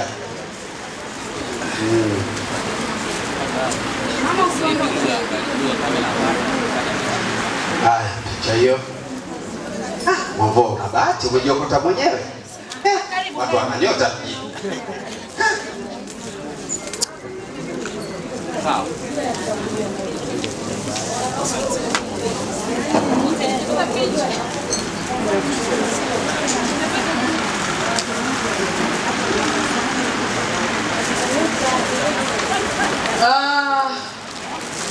Swebe? Yes. Nilikuwa sikuoni. Nipo hapa. Temeke mpo? Temeke oye! Temeke sio nipe nafasi mbaba, wanawake mmejaa. Mimi nataka mbaba. Baba alokuja kuchukua kadi. Mama, kwa nini unamchagua mbaba huyu? Sasa sikaona muda. Umeamua tu. Muda Haya mama. Baba njoo, amekwambia wewe. Kapokee tu zawadi basi, hakuna hata kitu chochote. Si tumempa tu zawadi, tumeamua tu kumpa baba wa Temeke. Tulieni, mbona tuongoza? Ameambiwa asiondoke. Mwenyekiti asiondoke. Mwenyekiti anapewa zawadi ya nyumba. Huku na kiwanja. Kwa hiyo matofali mpaka yaje hapa, bati. Asante sana. Wedding Solution, tafadhali uje hapa. Wape zawadi. Ulisema yule asiondoke. Sijui ulikuwa na mpango naye gani? Kwa kweli Temeke, hebu tumtunuku zawadi. Waondoke na alama ya kutafuta shilingi kutoka Berogeni. Bahati ni ya kwake, apewe, baba kashapewa, mama pia apewe jamani. Sawa, mama chukua zawadi. Kajichagulie pale. Chukua tafeni hapa. Hebu check jamani. Saa nzuri na bracelet. Hivi samani. Hivi zile balbu zile zenye nilili. Maana mtu akipokea balbu anaweza akayochukulia balbu ya kawaida, mueleze ni balbu gani. Hiyo balbu unaweza ukachaji na sola au ukachaji na umeme. Na ukishachaji unasubiri umeme ukikatika, au kama nyumbani kwako shida ni ya umeme, unaiwasha. Ina mwanga wa kwanza, bonyeza tena. Mwanga wa pili, bonyeza tena. Mwanga wa tatu, bonyeza tena. Sasa hapo unaita nani traffic? Bonyeza tena, mwanga umemaliza. Unaona Na bei yake ya jumla pia ipo, na kuagiza pia unaweza kaagiza kwa lengo la kuuza kwa jumla na rejareja. Nadhani sasa twende sasa kwenye ratiba. Asante, tunarudi kwenye ratiba. My Wedding Solution, karibu sana. Baada ya My Wedding tutafunga ratiba yetu ya mazungumzo na mawaidha ya watu Rose Mizizi, yeye mtaalamu wa mahusiano na mahesabu. Ajiandae. Karibu sana. Kutoka hapa mkifika hapa Bamaga kwenye duka ule ukanda wa Maikapi na Zizo hapo utaona Wedding Solution wako pale. Karibu sana. Karibu sana. Mimi na huyu tunaenda kwa maswali.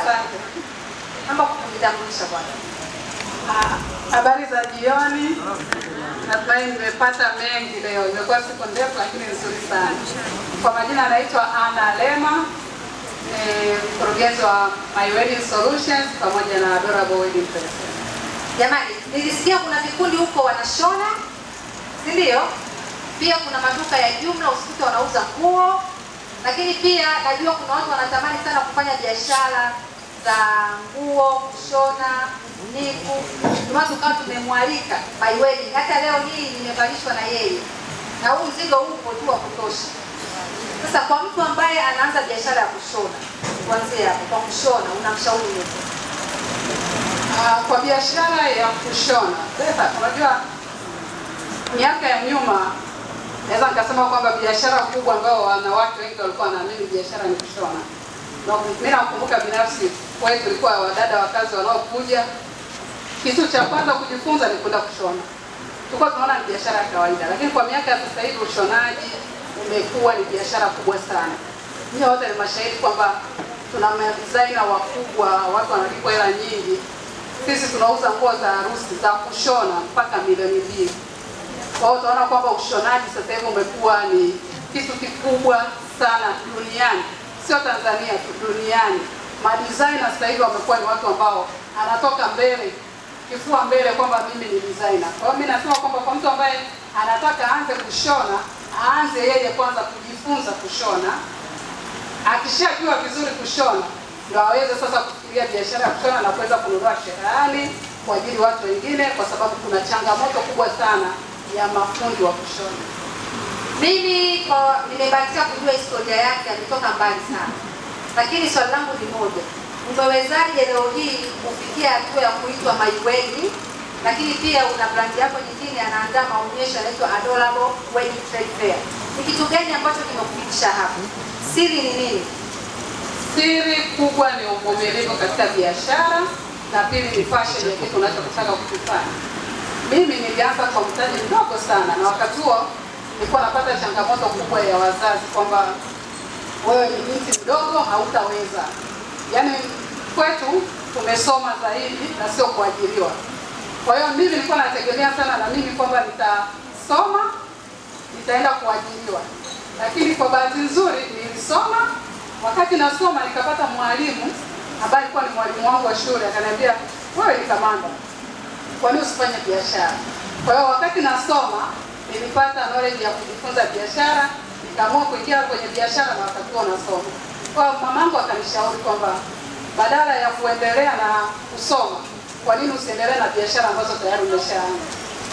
Kwa mimi hasa mama ndo aliniinspire zaidi swala la kufanya biashara. Kwa hiyo ulipata wapi hela sasa? Hela nilikuwa nafanya kazi Sunrise Beach. Kwa wachache nafikiri kuna watu wanaojua Sunrise Beach iko Kigamboni. Nilikuwa nafanya kazi pale kama, nilianzia ngazi ndogo ya waiter. Waiter jamani, waiter ule wa kuhudumia. Nilikuwa nafanya waiter kwa sababu nilikuwa nasoma, nimepata mtoto nikiwa mdogo na miaka 17. Kwa wakati nimejifungua, najiuliza na baada mkubwa naipeleka kwa wazazi, wanisomeshe mimi, wamsomeshe mtoto wangu. Kwa nikaona kuliko niwape baada mkubwa wazazi, bora na mimi nijitafutie kipato.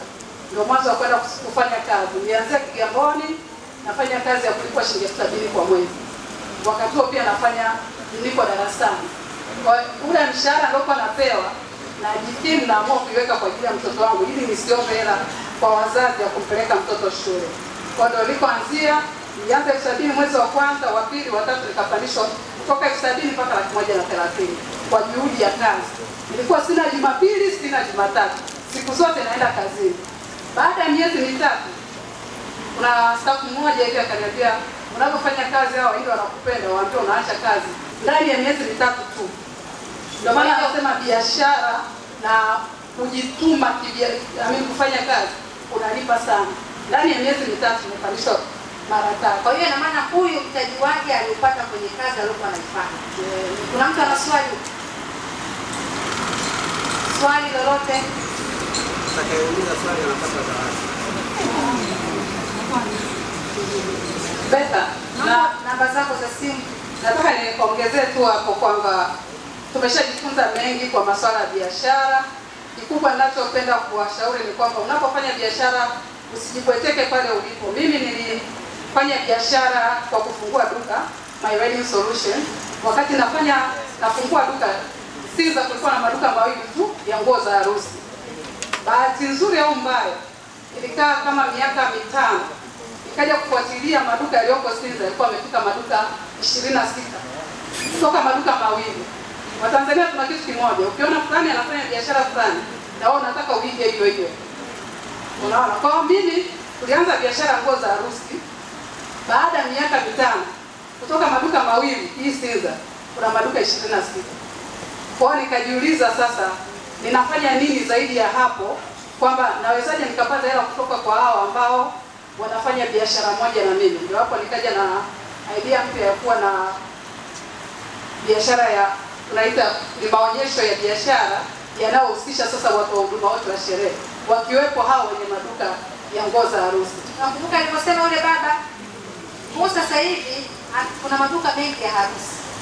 Na yeye pia ana duka la masuala ya harusi. Kwa anapata hela sasa hivi nyingine nje ya kuuza nguo za harusi kwenye maonyesho kupitia wale maduka ya harusi. Tunafanya maonyesho yanaitwa Adorable Wedding Trade Fair, yalianza mwaka juzi 2018. Tumefanya 2018, 19 na mwaka jana. Kwa hiyo mwaka huu tutafanya kwa mara ya 4. Sasa wale watu wa huduma wa sherehe wote wanarudi kwetu kutangaza biashara zao kwa kupitia hii platform ambayo inaitwa Adorable Wedding Trade Fair. Kwa ninachotaka kusema ni kwamba usijibweteke, jistretch kwamba hapa nilipo naweza nikafanya nini cha ziada nikapata hela kutokana na wale waliokuzunguka. Nilikuwa na tabia ya kulalamika, mbona kila mtu anafanya biashara hii, kwa nini? Nilipata jirani, yani tutaili na ninalofuata mtu akaja kufungua duka. Bahati nzuri nina mentor wangu huyo hapa sister akaniambia hana hii, hapana. Wala usisikitike, ni Mungu anataka akuinue kiwango kingine cha juu zaidi.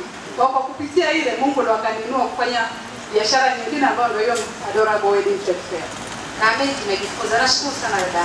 Asante. Jamani, tutangulie hesabu tufunge na mahusiano. Hesabu kwa sababu wenzetu kweli wamefanikiwa. Tuwapongeze tu, wamefanikiwa sana. Kwa hiyo zaidi pia huwa tunafanya mentorship program kwa watoto wa kike kwenye masuala ya science, teknolojia, engineering na mathematics. Kwa hiyo nilipoona fursa hii nikasema sio mbaya nami nikapata ujuzi, lakini kwa lengo pia la kusaidia taifa langu. Nikawa nimeweza kupata mafunzo katika chuo kimoja kule nchini China. Kwa mara ya kwanza nilienda kujifunza ili nijue mimi kama mimi. Yaani napenda kujifunza vitu vingi. Kwa lakini mara ya pili nikasema no. Hii inaweza kutumika pia kwa ajili ya kujifunza nini? Yeah. Ni program inaitwa Abacus Mentor Mathematics. Abacus Mentor. Ndio.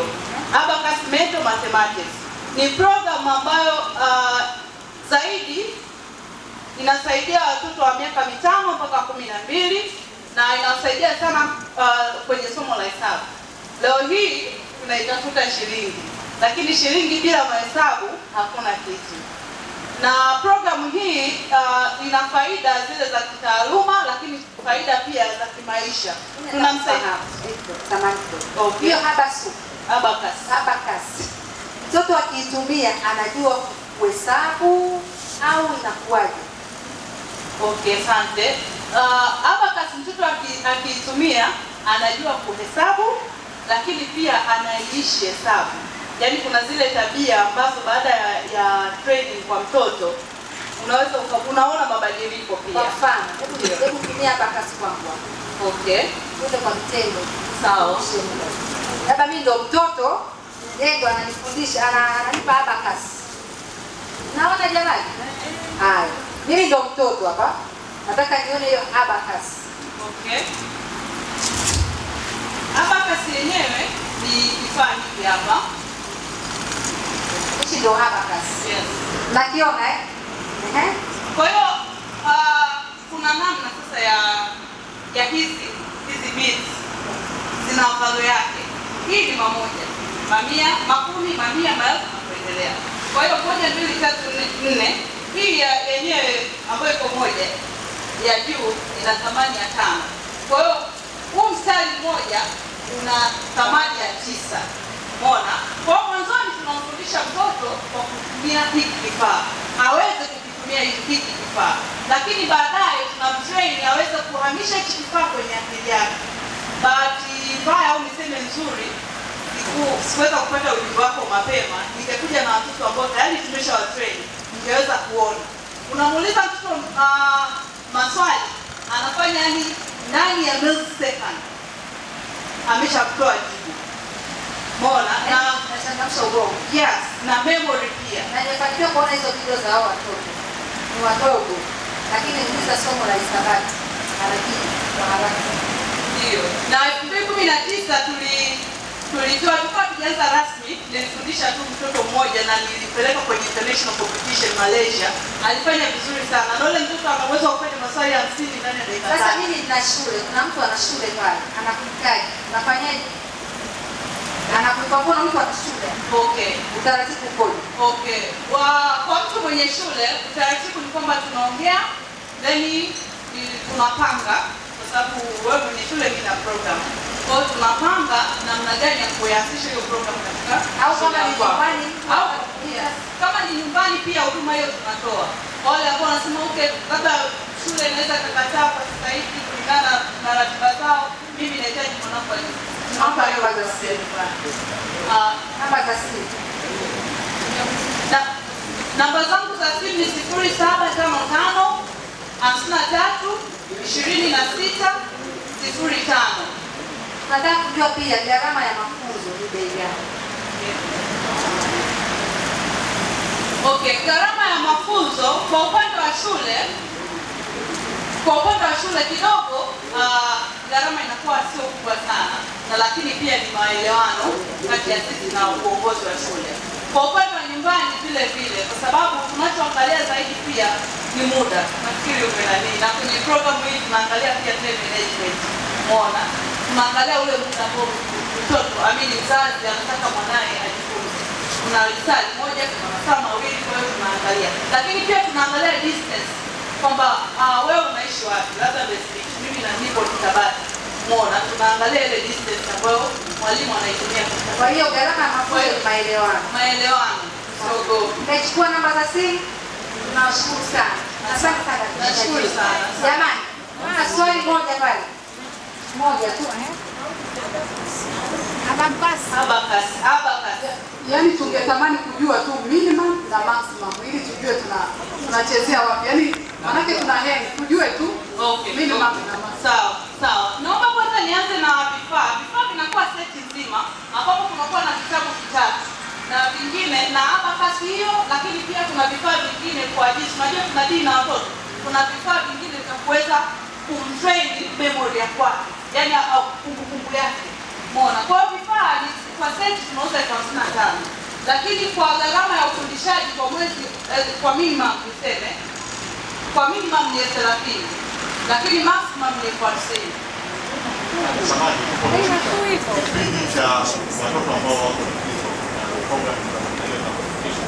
Yes, kipindi cha likizo tuna program hizo, na niseme kwa bahati mbaya nzuri pia kila kitu kinatokea kwa kusudi. Tulikuwa na center yetu maeneo ya Tabata, lakini ikatokea kidogo changamoto kwa tumenanili, lakini pia tulikuwa tunaangalia kupata center maeneo haya ya huko. Umeona? Kwa hiyo ingesaidia sana kipindi cha likizo kuwapata watoto eneo moja. Lakini pia haijazuia vile kipindi cha likizo kama unahitaji mwanao asome, anasoma. Kipindi cha weekend pia Jumamosi na Jumapili mtoto pia anaweza kupata kufundisha. Ni miaka 5 mpaka 12. Ina maana injinia hata kama mtoto haelewi kabisa, una uwezo wa kumweka sawa. Mtoto yani hata kama hana uwezo wa kuelewa au kuna wale slow learner. Yani kabla ya kuanza kuintroduce kwa watu, nilianza kudili na hao watoto kwa sababu niko na Wachina wanapofanya vile. Sasa au ni watoto hii program inafanya tu kwa sababu watoto wa China tunajua watoto wa China wana akili sana. Kwa hiyo kabla ya kuanza kuintroduce kwa watoto wetu wa Tanzania, especially kwenye upande wa shule, nilianza kwanza kudili na watoto hao majumbani. Nikiwapata mimi mwenyewe kwa muda wangu na gharama yangu kuwafundisha kuona je wataelewa. Na wakati mwingine shuleni pia tulikuwa tunatoa changamoto hiyo. Uongozi wa shule unatutafutia wale watoto ambao ni wazito sana kuelewa. Na wengine samani kwa kutumia hiyo. Na wengine unakuta mtoto anakuwa na tatizo kidogo la ufahamu, ile uelewa, yani au akili. Tulianza kudili nao hao. Kwa ndani ya muda wa mwezi mmoja tunaanza kuona some changes. Na kweli ndicho kilichotokea. Nimaanisha ona fursa. Ndio kwanza ni fursa hiyo, nishaiona. Beta Tabata. Kuja namba za simu. 0755 53 26 05. Mama nimeandika 0755 53 26 05. Bwana Yesu asifiwe. Asalamu alaykum. Kwa majina naitwa MC na mwalimu Rosemary Mizizi kwa wengi ambao wananijua kwenye mitandao ya jamii. Instagram anaitwa Rosemary Mizizi. Mwalimu Rosemary Mizizi. Rose. Rose, mimi na swali. Mwalimu wa mahaba. Kuna watu wengi walikuwa na biashara zao vizuri tu. Alipoolewa baba anamwambia hakuna kutoka. Biashara imefikia hapa. Hiyo moja. La pili, kuna mtu mwingine ameshaathirika na hao mahusiano kiasi kwamba kujiamini tena hakupo. Tena sisi wanawake naambia bwana wewe huwezi. Unajua wanawake anaogopa kuomba mume wake mtaji kwa sababu anaona kama akianzisha biashara kifa ndo la haula. Sasa ukikutana mtu ambaye ameathiriwa na mahusiano kisaikolojia, anatamani afanye biashara, maana lengo la leo ni kutafuta shilingi, si ndio? Utamfanya vipi aone kwamba ile shilingi ina uwezo wa kuponya ile tatizo la psychological la kimahusiano alilonalo? Kwanza kabisa lazima tutambue kama wanawake, tunapoingia kwenye ndoa, usiende ukiona mume wako ndio suluhisho wa mwisho kwenye maisha yako.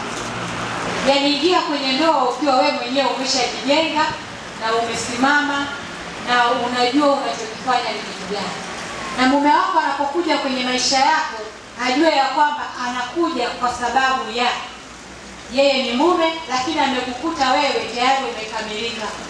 Kwamba mimi ni mfanyabiashara wa viatu, mimi nina shule, mimi nina biashara hii. Aanze kukupenda na kuheshimu ile biashara kama ya kwenu wote. Ndiyo mtaweza kwenda vizuri baada ya ndoa.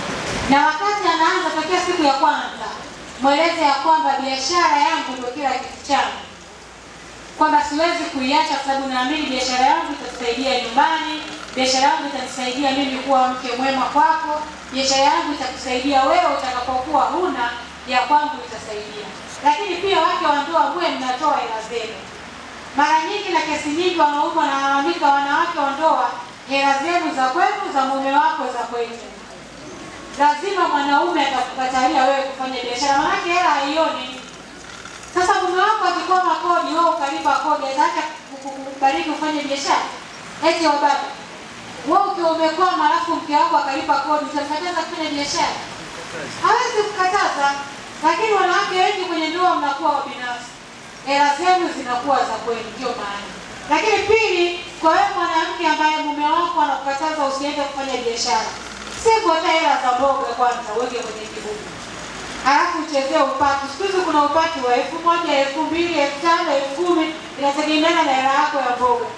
Kaa nyumbani, tulia sebuleni kila siku, deki nyumba, fanya usafi, fua nguo, wewe chezesha hela za mboga tu. Akiacha hela ya mwezi, nunua vitu kibao. Kama kwa wiki ulikuwa mnalisha nyumba maharage siku 3, ongeza hata ya 4, sio mbaya, tunaimarisha bei kwa vitu vya asili. Lakini wewe umepata hela ya upati. Kidogo kidogo unazungusha, na unapoipata ile hela sisi tunapokea kwenye simu. Ukipata kwenye simu kuna sim benki, unapeleka benki. Umekaa nyumbani lakini unazungusha hela. Sisi biashara ni online. Unaagiza kitu kwa pesa, kinapitia kwa dereva boda, anapeleka kwa mteja, yako imeingia kwenye simu, umekaa nyumbani. Mimi naambia wanawake tena mume wangu amekatiza kufanya kazi bado nikitajirika kwa sababu kuna online sio kama zamani. Asante. Sasa naomba swali lingine. Jamani, sisi wanawake pia nao ni tatizo. Tunaonea wanaume lakini wakati mwingine wanaume nao wanajishughulisha. Wanapambana kweli. Kitu kimoja ambacho naomba natakiwa kufanya ni kukubali kwamba mke wangu ni rafiki yangu kwanza. Na mke wangu ni mmoja wa kwangu, mimi kumkubali kama mwili wako. Ili yoyote unayopitia mwambie mke wako. Wanawake waliupo kuwa waongezaji, wanazidisha. Kwa hiyo unapomweleza mke wako unapata faraja na yenyewe inakusaidia kupata ushauri mpya na kuendelea kukua kibiashara. Usikae na vitu vyako wewe mwenyewe ukavikusanya. Mfanye mke wako kama business partner wako katika binafsi. Jamani, nimesikia lakini huyu anapatikana pia private. Bali na UMC ni mwalimu. Pia ni wale masomo wale. Tunapo tutaje namba yako ya simu. Na wewe simu 0717019320. 07179320. Kuna mtu ana swali moja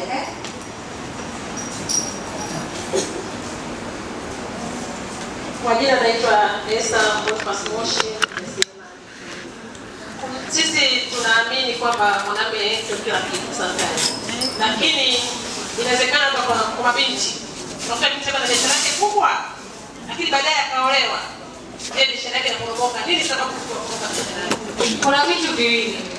Kwanza ndio kama hivyo kukutana na mwanaume baada ya kumwambia acha biashara. Lakini pili kuna mambo ya kiroho pia yanasababisha biashara zife jamani. Tuache mambo mengine yote, tangaza, fanya branding, fanya nini. Kuna vitu vya kiroho waga pia vinasababisha biashara kufa. Kuna watu wengine, kuna vitu kwenye mambo ya kiroho upande wa Kikristo, sijui upande mwingine inaitwa laana ya kuambatana. Laana ya kuambatana ni laana inayomfaa mtu unapounganika na mtu kiroho katika ndoa. Yaani pale unapoenda kuolewa wewe, zile laana alizobeba mwenzako zinakufuata wewe na ulizokuwa nazo unamfa yeye. Simaliza utambo. Hiyo somo refu hilo halikuu. Kuna ndoto namba tena. Ni laana ya kuambatana. Laana ya kuambatana. Namba yangu ya simu ni 0717019320. Kabla ya kuwa MC waga tunawafundisha pia kiroho mabibi harusi ili wanapoingia kwenye ndoa wasikutane na vitu kama hivyo. Rudia namba, mtu anasema rudia namba. 0717019320. Habari ya jioni. Salama. Kwa jina naitwa Angel Kingali, natokea kampuni inaitwa Tantax. Tunajihusisha na masuala ya ushauri wa kodi kwa makampuni na wajasiriamali. Nimefurahi sana kuwa hapa leo na Deka ameniita kama surprise. Ila ningependa kuwashirikisha mambo mawili kama alivyoniomba kutokana na muda. Kitu cha kwanza nilikuwa natamani sana kukisema ni kwenye issue ya mahesabu au kuweka kumbukumbu ya mahesabu kwenye biashara, kwa sababu hapa ni kitu kwenye sehemu ya mahesabu ni sehemu ambayo wafanyabiashara wengi wanakwama, kwa sababu unapofanya biashara ni lazima ujue mpangilio wako wa fedha zinapoingia na zinapotoka. Usipojua mpangilio wa fedha zinapoingia na kutoka, hutaweza kuona ukuaji wa biashara yako. Unaweza kuwa unajiona kwamba kila siku unafanya tu biashara miaka rudi, lakini uko pale pale. Ila unaweza kuwa umeweka mtaji wako, kumbe katika ule mtaji ambao umeweka, kwa sababu hauweki rekodi ya matumizi ya jinsi hela zinavyoingia na zinavyotoka, unachukua hata hela za mtaji kwenye matumizi yako binafsi. Sana sana hii inaenda kwa wafanyabiashara ambao wanafanya biashara binafsi, tunaita solo biashara, biashara ile moja moja. Unakuta watu tunamalizie kwenye biashara, hajui matumizi yake, hajui, anajua kwamba hela zinaingia, lakini hajui kiasi gani kinatoka, kiasi gani ana save, kiasi gani kimetumika kununua kama ni mahitaji. Kwa hiyo unakuta miaka nenda miaka nenda nalalamika tu, mimi nipo sikui, sikopesheki benki, kwa sababu hata watu wa benki pia nadhani watakubaliana na mimi kwamba wanapotaka kukupa mkopo lazima waone kwamba biashara inaenda vizuri na inatoa faida. Hapo ndipo watakupa mkopo. Kwa hiyo hili swala pia tunatoa ushauri kwenye kampuni yetu, na pia nitakuwepo hapo kwa mtu ambaye anahitaji msaada. Lakini kipengele cha pili ambacho pia ningependa kukigusia ni masuala ya kodi. Sawa, kodi inauma, kuna mtu ambaye anapenda kulipa kodi. Lakini tukiangalia wafanyabiashara wengi ambao wanakuwa kwenye biashara, especially hapa kwenye nchi yetu, unakuta mara nyingi ni watu wa asili ya Wahindi au Waarabu. Kwa nini? Kwa sababu wao wamejikita sana kwenye kufuata sheria na taratibu. Na hata unapotaka kupata tenda kubwa, mfano mama nitilie tu, una uwezo wa kulisha watu. Lese hapa kuna tenda kama hii au labda chuo kimetoa tenda.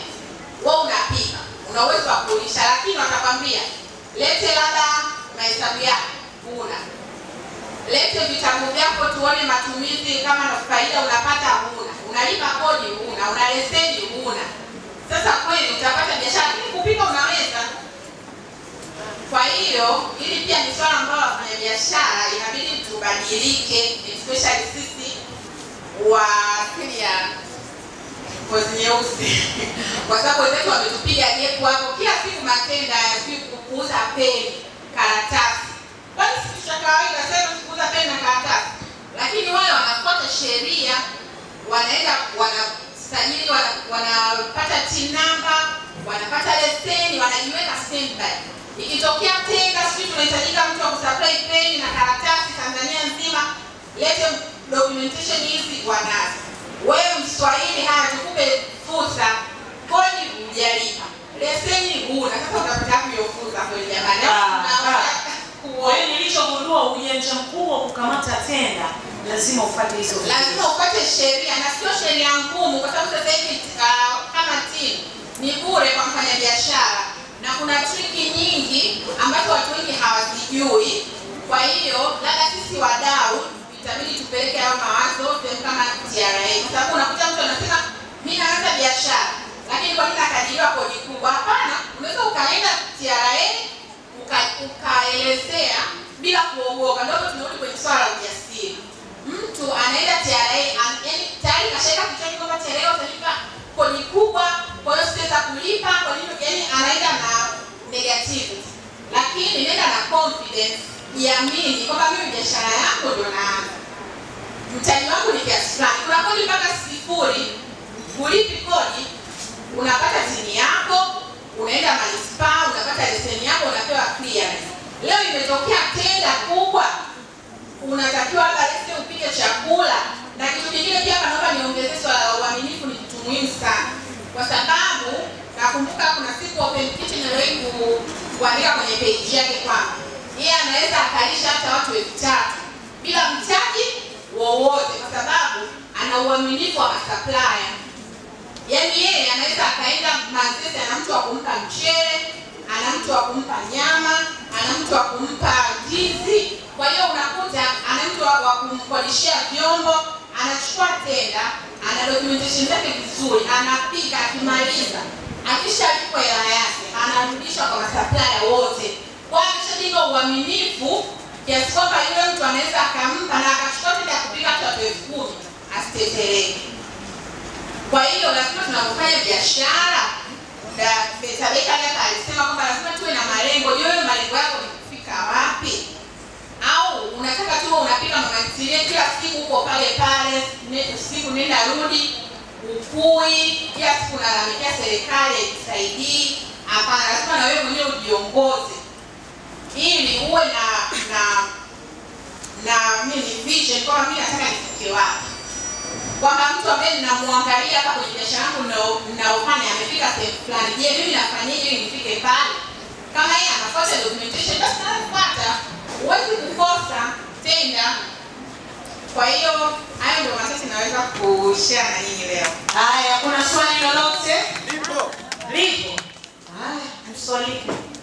Sasa swali langu moja.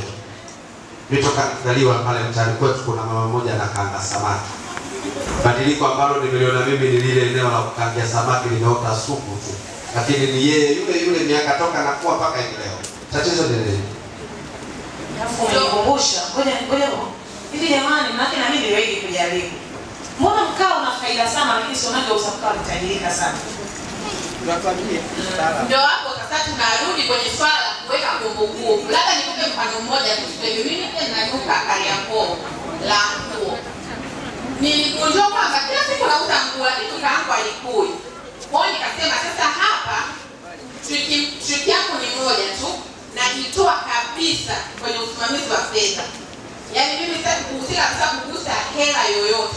Kwa hiyo tuna daftari ambao tunaweka mauzo, manunuzi, umeme, taka, sijui ulinzi, kila kitu, simu, sijui vocha, yani hela yoyote ambayo inatoka kwenye biashara ambayo inatumika lazima iandikwe chini.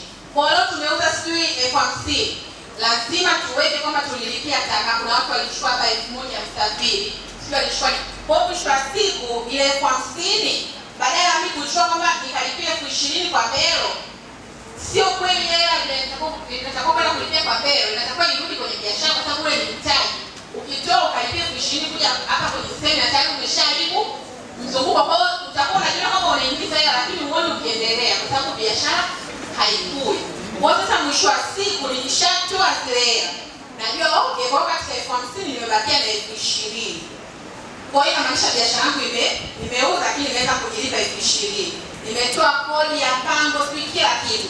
Sasa najipima, je, baada ya miezi 6 nimeuza alafu matumizi hapa nimeuza kama leo labda tuseme 2,000,000, lakini matumizi yako 2,250,000. Inamaanisha hapo siwezi kuendelea.